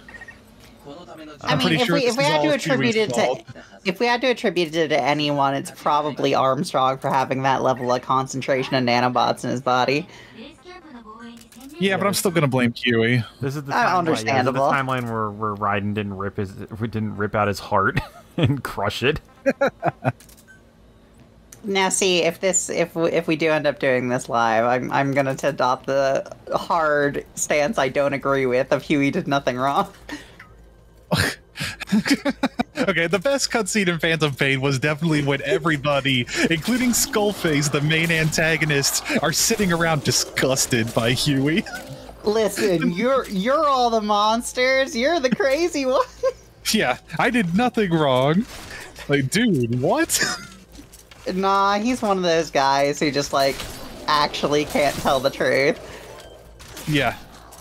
I like also that physically Huey, like, painful has, for him. unlike Otacon, Huey not only has no morals except like I want to join whatever organization lets me build a giant robot, but also he's not very good at building giant robots. Yeah, and he also just does, like, pointlessly evil shit. He's very good at building giant robots. What are you talking about? Well, but Sahelanthropus doesn't work. There is one robot that, what is it, Sahelanthropus? Like, that robot only works because Psycho Mantis puppeted it around. Yeah, well, he never figured out how to make it work. And it can't work on its own. Okay, that's true if we're specifically going as Sahelanthropus, though, there was potential for redesigns. He was also purposely trying to slow it down at a certain point. But he canonically made like the first Metal Gear in Peace Walker, as well as he made Peace Walker and the other 3 like drone bosses you fight in that. That's true, yeah. Now he's not a good programmer, mind you. He doesn't know how to make an AI. Yeah, but as a roboticist, he's good. That is one thing also, like, we don't know, even later on, right now, like, Virgil doesn't know what it is, like, it's 2 different things because it had to fragment itself because it's also being corrupted by the dust, which is why there's a male and a female voice, and I think even once it uncorrupts itself, we never really learn who made it or... Well, we know why they made it, because it's supposed to be, it's the main, like, base controller for the Charon core. Yeah, it is kind of an oddity. The reuse of asset, like, overall is, like, fine, nothing wrong with it, but it is kind of strange to be using, you know, a design from, like, this is set in, like, what, the 90s or something? I mean, well, this is still... I mean, this excuse me, Metal Gear Solid 5. Yeah, so, like, the late 70s? Like, late 80s. Late 80s? Something like that. Right, because, it's... Yeah, because it's a bit after 3, but, like, not that much. Yeah, and so that they had that design then, and we know tech goes wild in Metal Gear, and so it's just kind of interesting that it's like, oh, it's the same AI pod. So, I don't know, someone who wants more to do with game theories could read into that if they wanted to, but really it's probably just they were reusing the asset and didn't want to rethink that. Actually, I guess we will kind of learn who makes it a bit later on.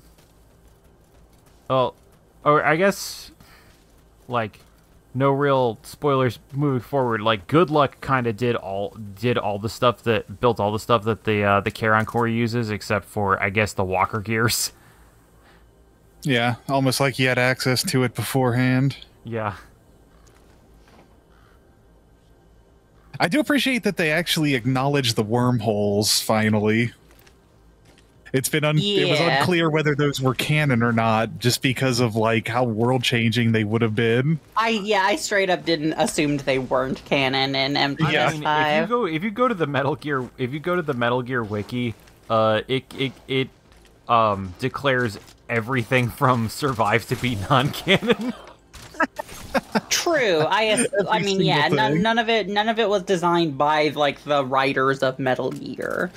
So, in that case, yes, but also, at the same time, it is at least doing something, even if, like, apocryphally, about the idea that there were wormholes in MGS5. Yeah, and also, Venom Snake shows up very briefly in one of the cutscenes that we skipped.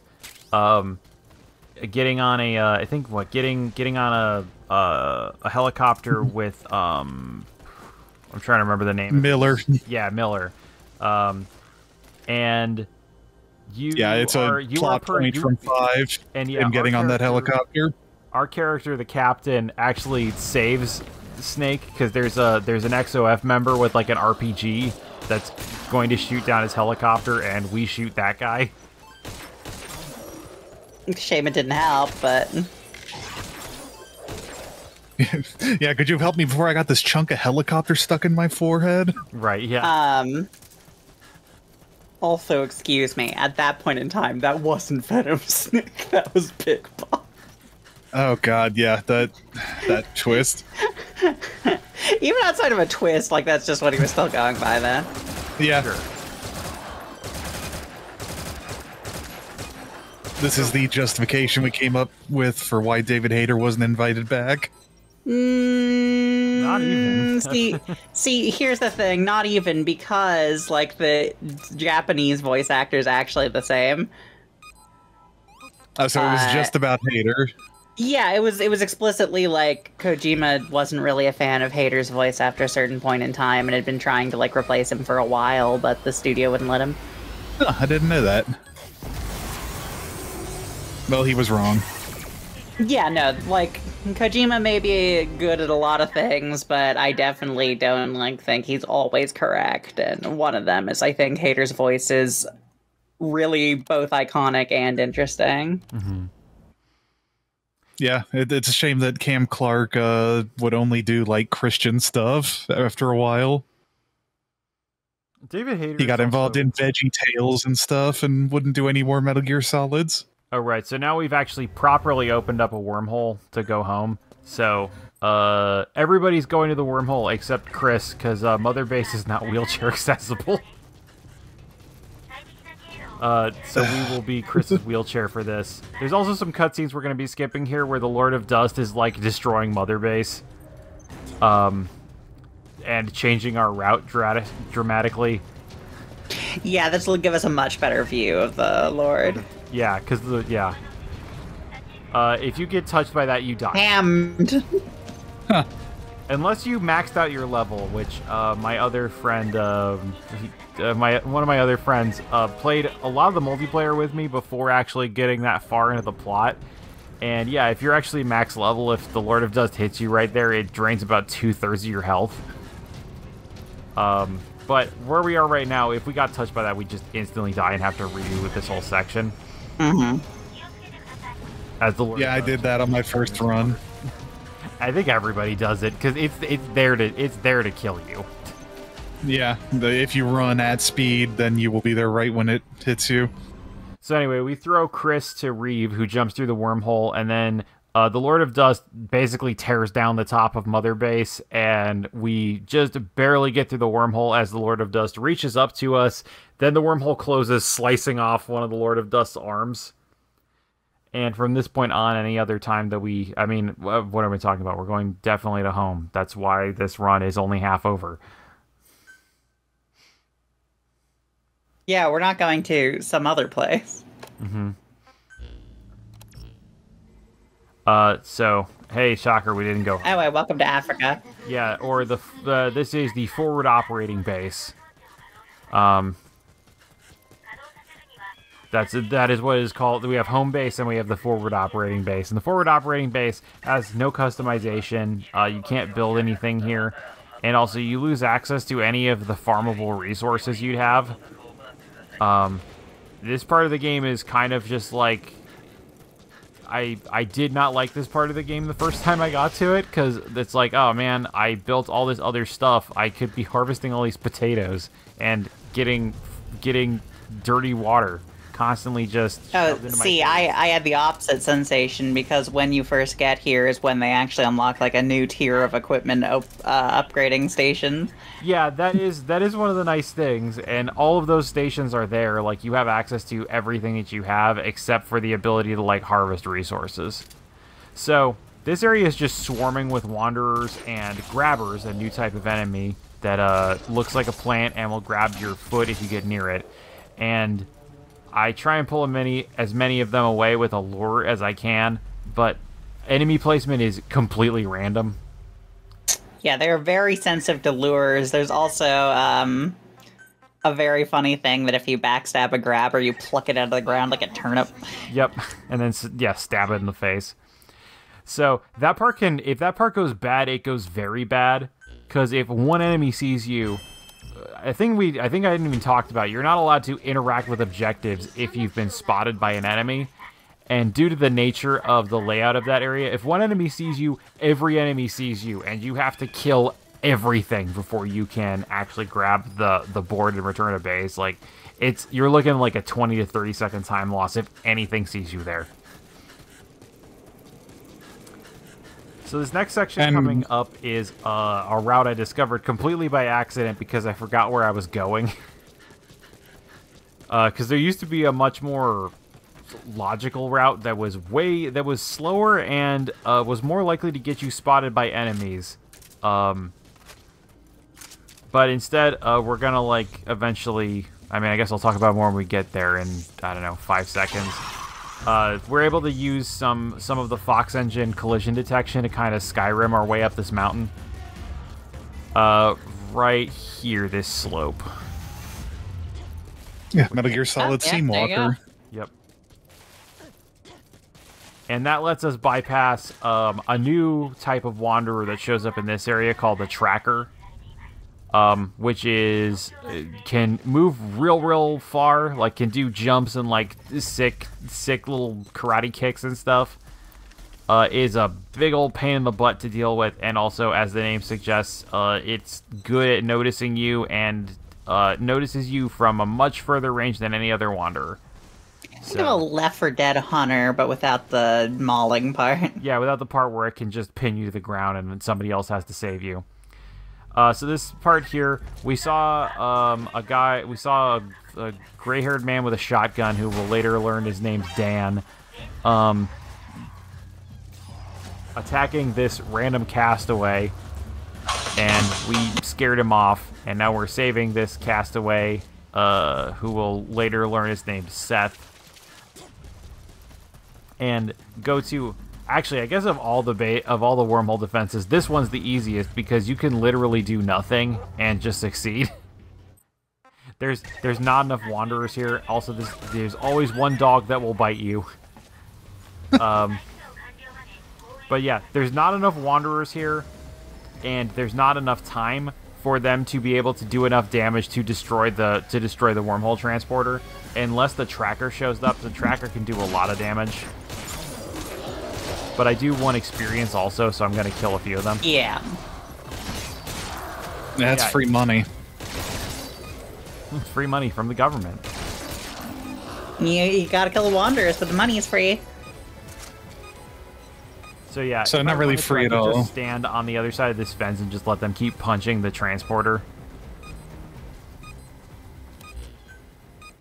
I think also somewhere in here it just says I completed a side mission. Yeah, right there. Because one of the dogs got in a fight with a wanderer and died.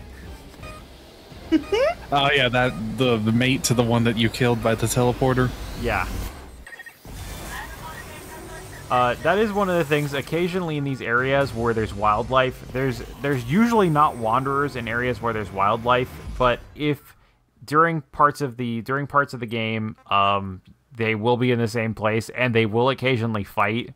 Like, during the Chris rescue, you'll occasionally see a watcher die because a coyote just decided to kill it. But anyway... Truly man's best friend. But so we saved Seth here, and Seth is like, hey, there's this giant robot called Sahelanthropus that I think we can use to kill the Lord of Dust. And you should go check it out. I think I know where it is. It's around here. So we use this new thing that we went, and I take a very graceful dive off of the cliff here, and definitely don't break my leg. Good stuff. Because I thought that a smaller cliff that I could use was in a different place than it was. But this is another very easy section to go through. It's a straight line, and we get a walker gear straight away. And there's another new enemy type. Like, every type of wanderer that is in the game, with the exception of one that shows up exactly once in single player, will be here. So we'll see the basic wanderers, we'll see trackers, we'll see bombers, which I haven't even talked about bombers, but you can guess from the name what they do. And also mortars, which are the most dangerous type of wanderer variant, because unlike every other wanderer unlike every other type of zombie in the game, they have a gun. And that Yeah, gun they is, have in fact, ranged attack. yeah, that gun is in fact 3 different types of guns. It is. Yeah, like the name mortar makes it sound like it's just explosives, and don't get me wrong, it's got explosives, and that sucks. But that's not what's bad about it. Yeah, no. The big thing is that in addition to being a mortar, its arm cannon is also a machine gun and a shotgun. And we'll see that in a bit because we'll have to do one base defense or one wormhole defense where there's a bunch of mortars. And it's... And would you believe it that in a game that's mostly about fighting a bunch of melee enemies with limited resources, enemies with guns are a problem. Yeah. Especially with their magic flesh guns. It's a gun made of worms. Look at its gun, it even fires very worms. much a giant chunk of metal. Like, among other things that makes the mortar dangerous is that half of its body is covered in bulletproof armor. Oh, okay. Senator Armstrong style. Yeah, Nanomachine Sun, they reject. I mean, that's all of them. Trauma. If we're going by Nanomachine Sun, that's all of them. Yeah, I guess this so. one is the bomber is the only thing that's more bulletproof. But Not all of it, just the one part. Yeah, just the bomb part of it. But yeah, if you start shooting at a mortar, it'll put its hands up in front of its face, and also at this point, for no reason, the walker gear just catches on fire and explodes. Many Here's gonna be our nanomachines. 2 best friends for about the next 20 minutes, these 2 newbie and goats. Love It 'em. is highly important that we keep both of them alive. Perfect children. Perfect children. The Survive speedrun community has decided that both goats have to live in order for the run to be valid, but also, for some reason we never named them. If you have names for them, submit them now. We'll vote below. Vote with your phones. Anyway, Dan's like, hey, why did you save Seth? He needs to die. He killed everybody. He killed everybody at the base, and it's like, well, we only have your word to take for that. Yeah, we know neither him nor you. Yeah, this would have been a lot less awkward if you weren't standing over him with a shotgun when we found you. Yeah. So let me tell you, as someone who does not speedrun this game, using that mortar is a nightmare. Oh yeah, no, I mean, as somebody who speedruns this game using that mortar is a nightmare. I've done this section so many times, and I rarely can kill the 2 mortars before, because at some point they start doing strafing runs on you, and the strafing runs, more than anything else, stun you, and it make you have to stop using the weapon. So, Yeah, the targeting reticule on it is just so unhelpful. Like, you really can't see where you're firing at all. you can't see where you're firing. Also, it is very slow to navigate. I almost died here, but fortunately I did have like 3 revival pills. Spicy. Wow. So this is a point where I can point out the other reason I use this particular assault rifle is that it has a mod that lets you blow off enemies' limbs. And that makes this part with the mortars more doable, because if you blow off a mortar's leg, they can't use their arm cannon. Because now their arm is their leg. I guess, yeah, sure, that's a way to phrase it. So yeah, you can see one of the mortars kind of crawling towards the thing, and if they got next to us, they could punch us with their arm cannon, which would hurt, but that's all they can do with the arm cannon right now. So yeah, we have to go back home. I don't know actually why I warped back home instead of returning to base. Was stupid. Because there's no reason I should have taken the wormhole transporter back. But yeah, anyway, we got some data on Sahelanthropus, and Virgil's like, alright, well, the whole thing's wrecked, but we can still use that big gun on it, if we can, like, hook some computers up to it. And that gun can probably crack the Lord of Dust. So Yeah, because it is a railgun. You should warp that back with the wormhole transporter. It is very big, so it is going to take 15.5 minutes to warp it back. Yeah, so have y'all been enjoying these wave segments where we chat aimlessly, because you're about to have a big one? Yeah, this is a wave-based segment that has, because of the inclusion of mortars, I did have to write a series of notes on what to do because this is just very long. And there's a whole bunch of dudes that show up. So this area is taxing on my explosives because there's just so many dudes that show up. Yeah, I remember playing this in the regular campaign thing, and I was basically out of all resources by the end.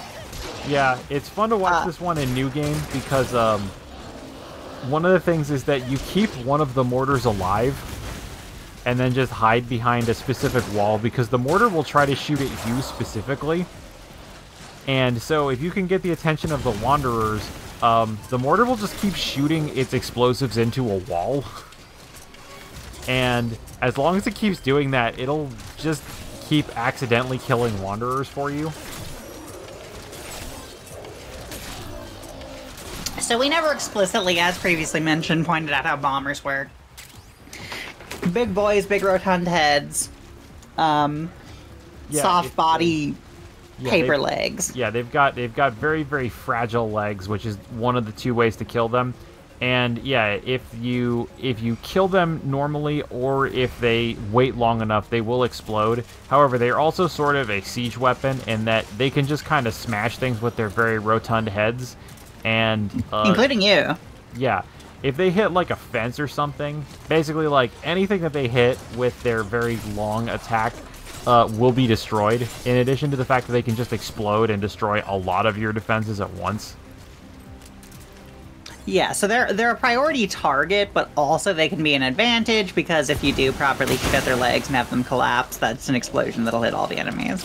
Yeah. So that is a thing that occasionally you'll see me punching bombers repeatedly to try to get them in the middle of a group of enemies. It's not a thing I'm great at just because I'm out of practice. But also, if you backstab a bomber, it just dies and doesn't explode. Yeah, you just carve the Kuban right out of it without giving it a chance to go critical. Yeah, and that's also a thing is when they're dying, if you haven't blown their legs off, you get about 5 seconds to backstab them and prevent them from exploding, which is useful if they're near one of your structures. So I did refresh my machine guns because I do need them for a couple select parts. There are 6 mortars that are going to spawn during this segment in total. Yeah. And one of them is going to spawn at around when the timer hits about 12:15. And then several times after that. However, this gun is also useful for just taking out occasional enemies. Not for all of them, because there's like, I don't know, 100 or so guys that are going to spawn in the course of this. Probably more, honestly. So, I think with seeing this, like, it kind of shows... It's not even the length of this defense or anything that is, like, kind of showing off, like, one of my major things that I wish that was different about the game. Yeah, so, like, one thing it's mainly that, like... Or one thing I wish they'd brought in is in multiplayer, when you're doing these wormhole digs, you can spend Kuban energy to make it go faster. With the exception that if a single enemy hits the digger, you lose all that speed, which that would have made this a much more interesting speed run. Yeah. There's a number of like minor things that just like, while the DNA of this game, like at its base, like the Fox engine is a really well-made piece of hardware or software. Mm-hmm. There's a lot going on that just could be better about the game in particular. Like one thing, for example, like I just want there to be more options for like building your sort of base defenses up.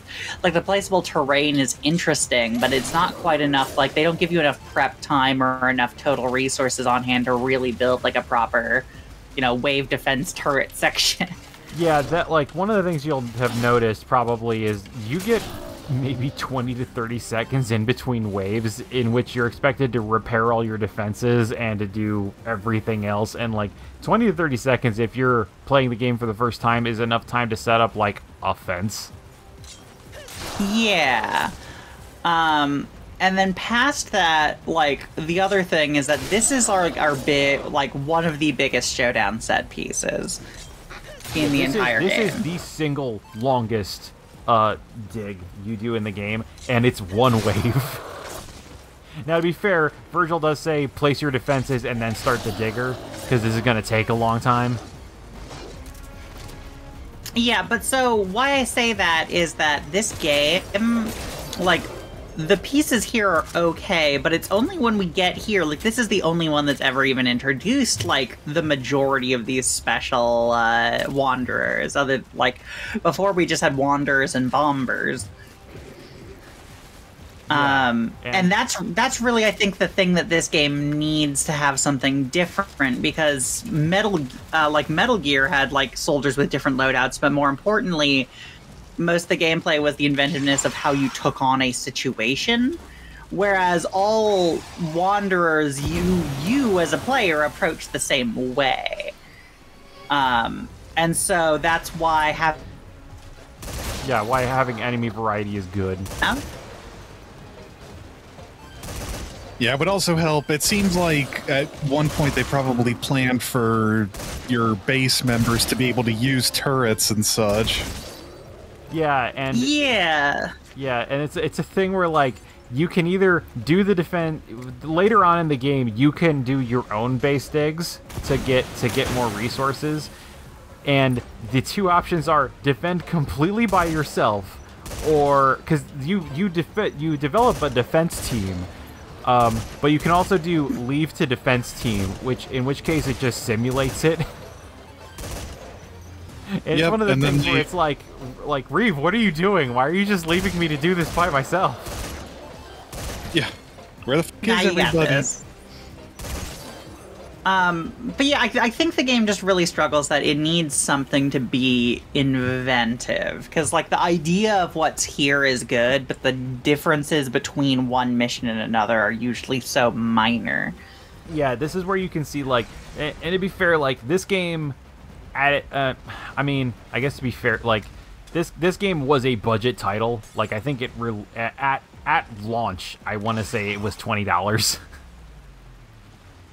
True. Like, but also like I don't know, Vampire Survivors is $3, and I've gotten a lot of there's a lot of ingenuity and a lot of invention out of that game, despite. I think it's just a shame because like.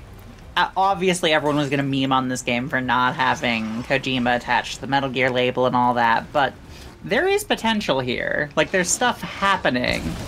It just needs more.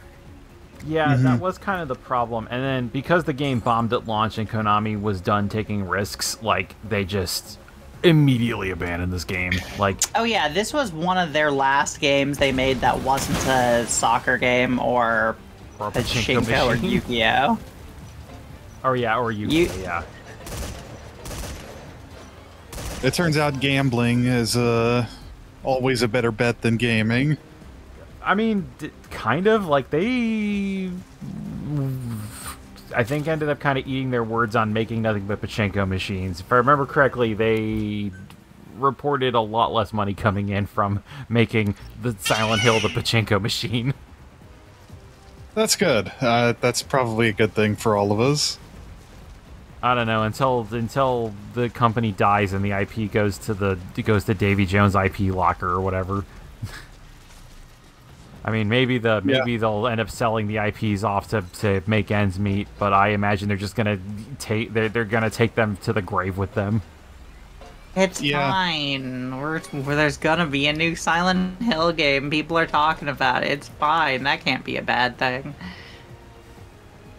Oh yeah, I loved Silent Hill 5, Death Stranding.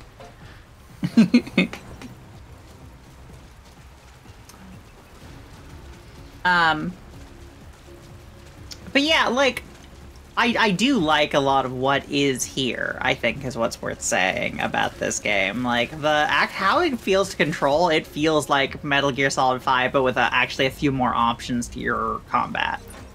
Yeah, like they improved the controls over 5 slightly, which is interesting. Well, it's partly because they didn't need any of these, like, major stealth mechanics, really. Yeah, there's only a little bit of stealth in the game, and then a lot of fighting. And a lot of surviving. Hey, it's a thing. It's the thing that I'll say about like all of the later Silent Hill games. Is like I'm not mad. I'm just disappointed. Yeah. Because I can see, like, similarly to like Silent Hill Downpour, I can see the structure of I can see a good game here buried underneath all the cruft. Yeah, and again, there's just like a couple things if they would have done it differently. I don't even need a longer game. I just need a slightly more varied game. Yeah, and I mean, I'd say casually this game takes 20 to 30 hours. Like, there's a bunch of content here, which... Yeah, I think I enjoyed about like 60% of my gameplay time. Yeah.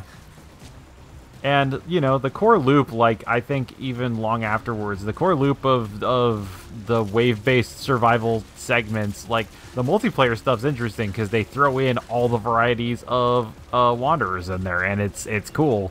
And it would have been great if they did that in the main game.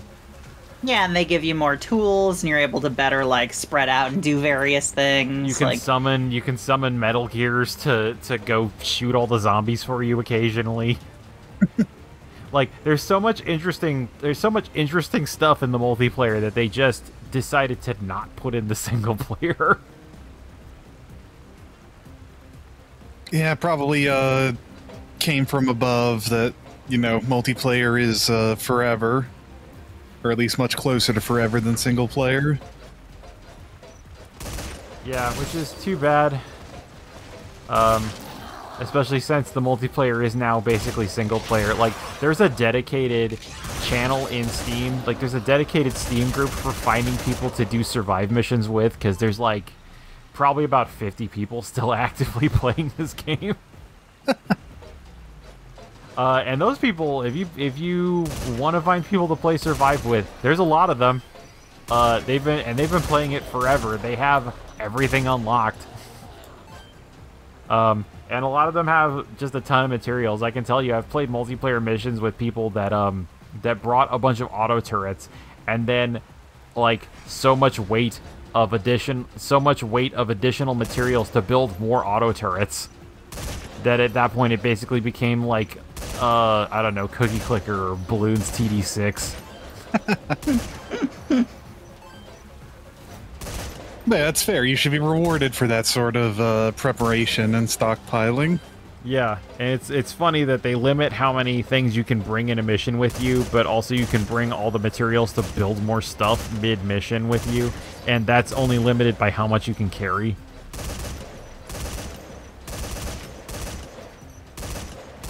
I think my end, like, assessment of what is with this game is that I love the idea and I love the engine, and I wish someone else made it.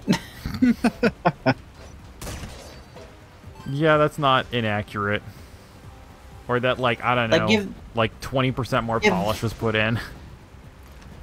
Yeah, but, like, I would love to see, like, another take on doing almost exactly this. Like, the controls do feel good, and I want something that has this sort of, like, third-person control and diving and all that, but with just some more bits in it.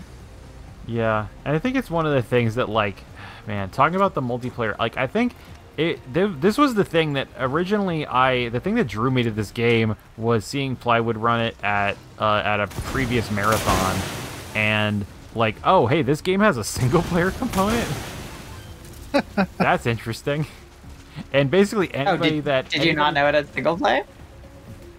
All I knew was that there was 4-player co-op where you were doing wave-based combat and setting stuff up. Oh, that's interesting. I had no idea there was multiplayer until I had heard about that later. I knew that it was a single-player game. Yeah, and like anybody that I tell that I speedrun Metal Gear Survive is like, wait, you can speedrun that game? I thought it was a live service game. And I mean it is, but also there is this campaign and we're in it right now. I think the main reason why it's actually feasible is because of the sort of New Game Plus part. Like, you can do the New Game one, but that takes so much longer. Well, so the New Game run is actually the New Game run. The world record for the New Game run is less than half an hour longer than the New Game Plus. Oh, really? Run. Yeah, that's by one cool. Never mind. I retract my previous statement. Now that said, there is so much tech to learn. Like this is a pretty chill run to do for the most part, because like everything about the New Game run is really scary because you're doing it with nothing. Like you use the pipe spear for half the game. And especially the section coming up that we're gonna see is especially scary. But like you have to do all of these defenses with like I've been really just busting through it because I have this high level gear and effectively infinite ammo. And anyways, we got a thing saying like, hey, turns out Seth was evil and he kidnapped Chris and reactivated the wormhole transporter and went back to base camp somehow. So Reeve is going back to base camp already, and we're gonna go with him, and we're gonna make a pincer movement to take out Seth, who's definitely just a normal guy. And yeah, we gotta save Chris. It's one of the directors from the Charon Corps. Seth was the character's friend at the beginning, right? The one that you try to save. Yeah, he was a member of the Charon Corps, and apparently defected to the Lord of Dust. I mean, he is pretty awesome. But anyway, he took a ride on the train. In a cutscene, we're gonna see Reeve shoot Seth about 5 times, and he dies, and then turns into a well. First off, we distract him because he's like, "Oh, you're made of nanomachines too. I'm going to control you now." And then Reeve shoots him a bunch of times, and he turns into a Devastator, a special type of enemy that shows up exactly once here, and then only shows up in special event. It only shows up in special event missions in multiplayer. And a Devastator. Hardly know her. Devastator is a you got your peanut butter on my chocolate in what if a mortar and a tracker were put together and also had way more health than everybody.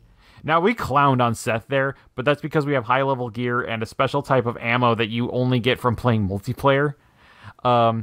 Seth, like, in casual play, Seth is a beast. And, I mean, we'll see later on. Just remember, it took me 5 shotgun shells to kill Seth, 5 overpressure shotgun shells directly to Seth's head and the small of his and the section underneath the base of his neck, which it does even more damage than shooting him in the head. I just want you to keep that in mind when you see me use an overpressor shotgun round on a mortar later.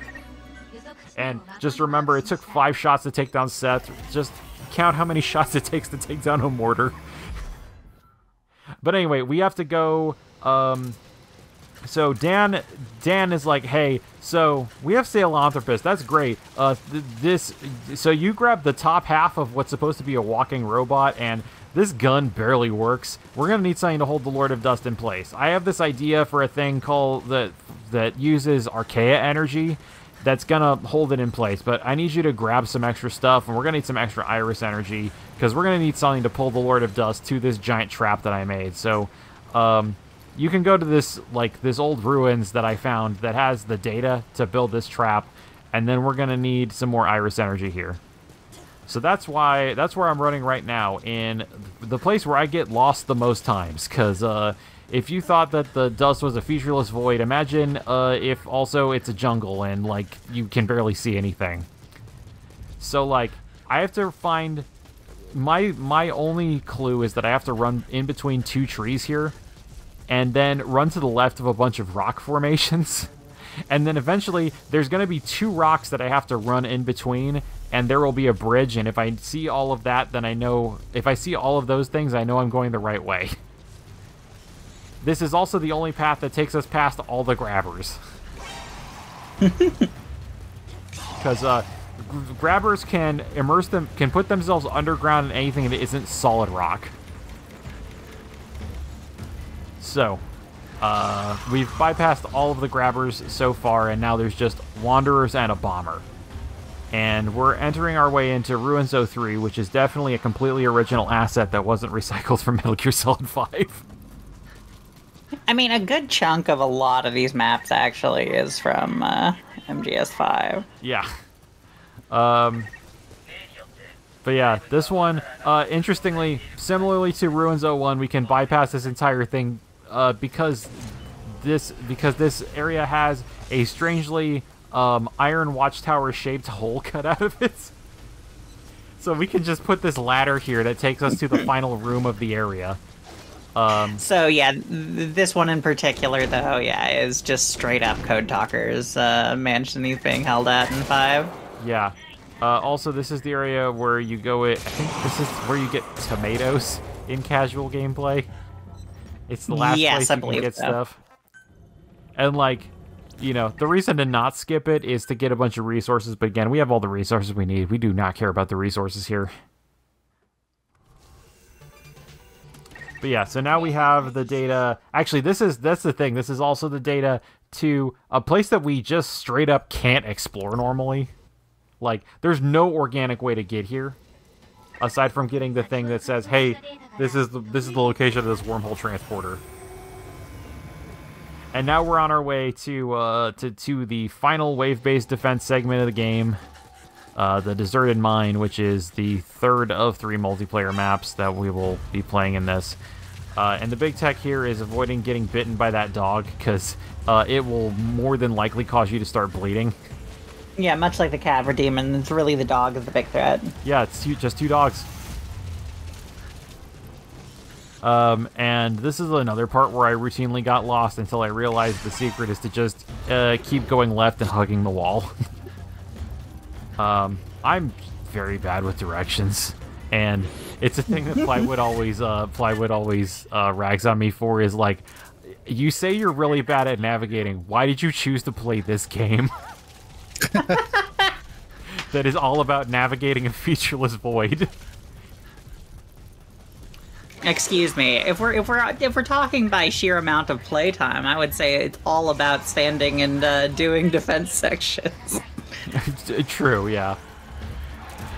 I mean, most of it is standing and doing defense sections because I'm very good at navigating this featureless void by virtue of having done it so many times.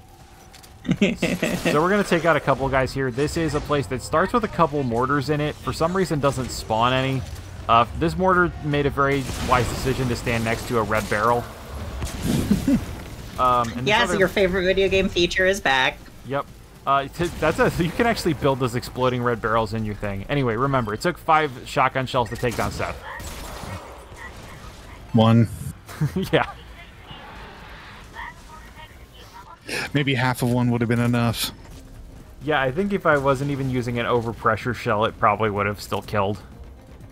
But yeah, at this point, yeah, this section is more or less a victory lap. Yeah.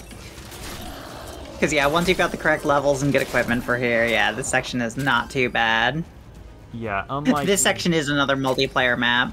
Yep, it's just called Abandoned Mine. And in the multiplayer version of Abandoned Mine, mortars spawn in fairly frequently, and you have to do something to deal with them, because they're at the top, because your digger is at the bottom of the mine, and the mortars spawn at the top of the mine. But yeah, in this section, there's the only special wanderers that spawn in are 2 trackers at the very end, and are incredibly low-level trackers that really don't care whether or not you shoot them to death. So it's basically just about taking all these guys out, and unlike the Sahelanthropus dig, which was pretty dangerous because we were under-leveled for that section, so we had to use a lot of grenades and do a lot of headshots and stuff like that, prioritize backstabbing. In this one, it doesn't matter. Like, our weapons do enough damage to just take out guys no matter where we shoot them. We got Yeah, a plethora of it's exploding barrels. Also, like, how the waves are just structured in a less miserable way. The other one had a lot more of, like, hyper-dangerous enemies and came in kind of a more conglomerated mass. Yeah, it doesn't spawn, like, 20 to 30 guys in a single wave. Like... And as mentioned, like, mortars don't spawn. Yeah, it's just a pretty straightforward segment. Like, the main part here is just making sure dudes don't get to the digger. Like, it's even without spawn camping, like, this is probably about the easiest part for, like, casual play as well, because you're heavily outfitted, you're max level. Like, if I was doing good ending, there would be one more wave-based segment after all of this, which would be 30 minutes long, where we hold the Lord of Dust down with the Archaea Blade Trap, and just keep bullying it until eventually the railgun charges up and we can start shooting it. Which that is the difference between good ending and bad ending. Is good ending is this run, but with another 30 minutes of wave-based defense tacked on. Yeah, and what is odd about that one is they have a lot of these sections with, like, pre-built, like, pre-structured existing defenses that they set up for you. Yeah, because Chris showing off a lot of, like, I'm really good at programming, so I made all these defenses for you. And what's funny is, like, you'll go to that area and set up a bunch of defenses, and then after the thing starts, Virgil's like, all right, I'm gonna load in all the defenses Chris programmed for us, which are, like, way better than anything you can build at that time. Yeah, it's very high-level traps and stuff, but then the other part of them, they're always arranged in, like, fun and interesting patterns. And I feel like this is, once again, worth stating that I feel like it's missing a big aspect that I would have really appreciated, which is that of, like, making very effective designed defense points like that. Because they just get to cheat in, like, these, like, late game really fun defense sections, and you can't do anything like that. You have to just kind of scramble and be like, oh, these go here, I guess? Yeah. And chain link fence, stab him through the fence. That's all I got. Yeah. And yeah, I mean, most of the defenses come down to, like, put down chain link fence and then either set up turret or stab them through it or shoot them through it, or my personal favorite of putting a claymore once the fence falls over for them to land on. Yeah, that's a classic.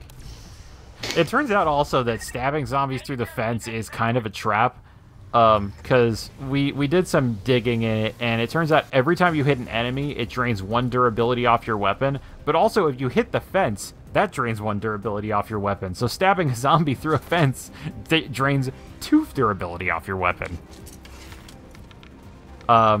Which is only really relevant to new game because you're trying to not repair your weapons that much, and also, like, you have one weapon that you're fighting dudes with for the whole time, and among other things, as your weapon loses durability, it does less damage. Yeah. Which is most apparent when it hits about 30% durability, but also it loses... Because I think at 30% durability, it does maybe 20% of its base damage, but it turns out also when it hits 70% durability, it does about 60% of its base damage.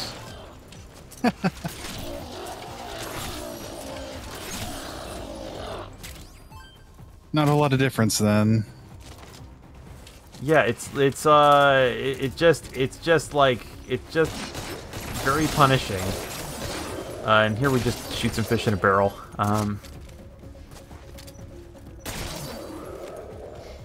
Yeah, this looks a lot easier than trying to run this on multiplayer. I mean, I guess in multiplayer you do have the benefit that potentially there are multiple players. And at that point, you've unlocked subclasses, so you get stuff like the Scout's ability to, like, the Scout's Fox Walk and active camouflage, or the Assault's ability to draw aggro, or the Gunner's ability to do the Red Dead Redemption shoot a bunch of dudes really fast ability, or throw down a hail of arrows, or the Medic's ability to do something. I don't know. Nobody plays medic. Yeah, they probably do something. I mean, the thing is, the problem that nobody plays medic is because there's a weird exploit that I don't know why, but if you throw a throwable object and then mid-throw switch to the med spray, you instead throw a med spray that does that is basically a healing grenade. And I'm assuming that was an ability that was in the game at some point because it's got a unique animation, but the only way you can do it is with an exploit. Yeah, I'm very confident that was in the game, and then they decided they didn't want it for balance reasons, so they just made it that you couldn't throw them anymore. But if you technically put yourself into the throw animation, you're already throwing whatever thing you have, and they didn't remove the fact that it could be thrown, they removed your ability to throw it. Yeah, and it's a thing where like I assume that because there's a thing in the game that like I guess that is one of the things the medic can do is that their native ability is that they can drain a bunch of their health to punch the ground and heal everybody around them. But they also have an ability that I thought was the med spray throwing ability that if they use a med spray, they heal everybody nearby. They also have that pretty good tackle thing. Yeah, they've got the flying shoulder tackle, which is a fun ability. That is one of the things also is like the base survivor ability is you get like a little Bloodborne dash when you have a melee weapon out. But if you play the shooter class, you also get a little dodge roll when you have a gun out or any kind of ranged weapon. Yeah, I mean, I definitely tried to do the melee style of class at one point, and the problem is that, like, the DPS just isn't there for how much risk you're putting yourself at, especially. Yeah, just to some degrees. Once you get to the extreme level missions, like, once you get to extreme level, and at no point before that, melee becomes important. But also, a lot of using melee weapons properly in multiplayer involves weird ways of manipulating enemies to pile up so you can do the sprinting attack. Which is only good if you're using the weird longsword or the spear. Yeah, and I think that's really the problem, once again, of just coming down to that the game, like, if a game mechanic is about, like, abusing a specific singular aspect, it's probably not a very well-designed mechanic. Dominant strategy. At least in PvP, anyway. We love that for a PvE thing to make a fun run or something. Just yeah. In a thing where you're playing with other people like that, it's like,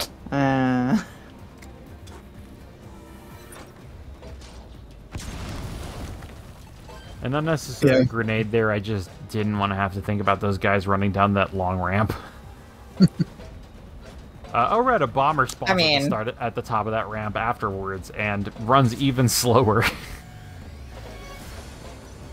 Yeah, it's also one of those things that, like, I mean, look at how much of the run is left. Like, there's not an unnecessary grenade is acceptable.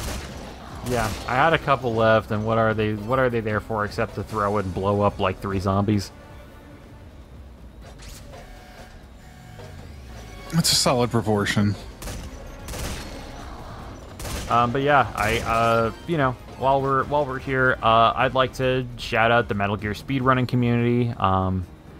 Especially like Plywood made a special stream of teaching me like the first hour of this game, and without Plywood, they're telling me a bunch of very specific stuff about the run. I might not have run this game, even though I had expressed interest to do it. So yeah, thanks for Plywood for telling me how to do the run and being there to answer certain questions and giving me resources on what to do, how to build this particular loadout, a bunch of other stuff. The Metal Gear speedrunning community is super cool. They host events pretty regularly. I think they just did the 35th anniversary event because, hey, the 35th anniversary of Metal Gear Solid just came up. Yeah, wild. Yeah. Or no, Metal Gear. Right, yeah, Metal Gear, yeah. Just Solid, yeah, came out in the late 90s. Yeah, it's not that far off though, unfortunately. But yeah, I mean, it's one of those things that that people who like Metal Gear like tend to really celebrate that in fun ways and includes in the speedrunning community. This may be the redheaded stepchild, but that doesn't mean it's not part of it. You're gonna see that lovely camaraderie. So in this analogy, what is Revengeance? Is it like the really cool uncle? Yeah, it's that sick uncle with like the motorcycle jacket who shows up in the shades. Yeah, the Revengeance community is yeah, we appreciate the Revengeance community. We like any time that they collaborate with the rest of the Metal Gear speedrunning community. When they come in in their cool motorcycle and then throw off their poncho and sombrero. Hasta luego.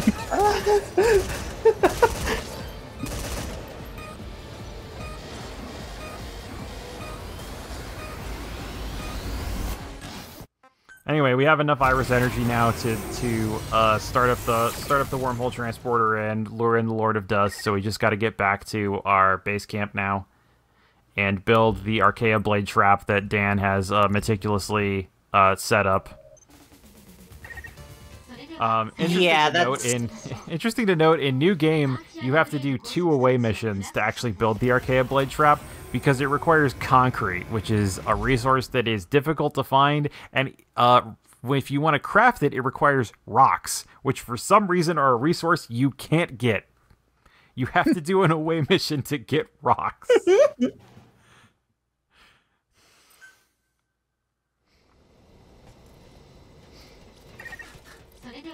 And yeah, the Archaea blade trap is the only part of our base that is built way outside of our base.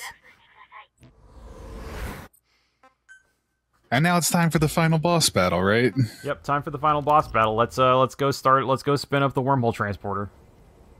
Yeah, it's gonna be great. It's gonna be great. It also has to load a special new area. This was one other weird, like, a small piece of tech is I have to remember every time the game is going to load a new map, because anytime it does that, you have to press enter to start the game back up. Whereas normally it'll just start up on its own. Anyway, we skewered the Lord of Dust, but hey, there's a wormhole here. Why don't we just go home?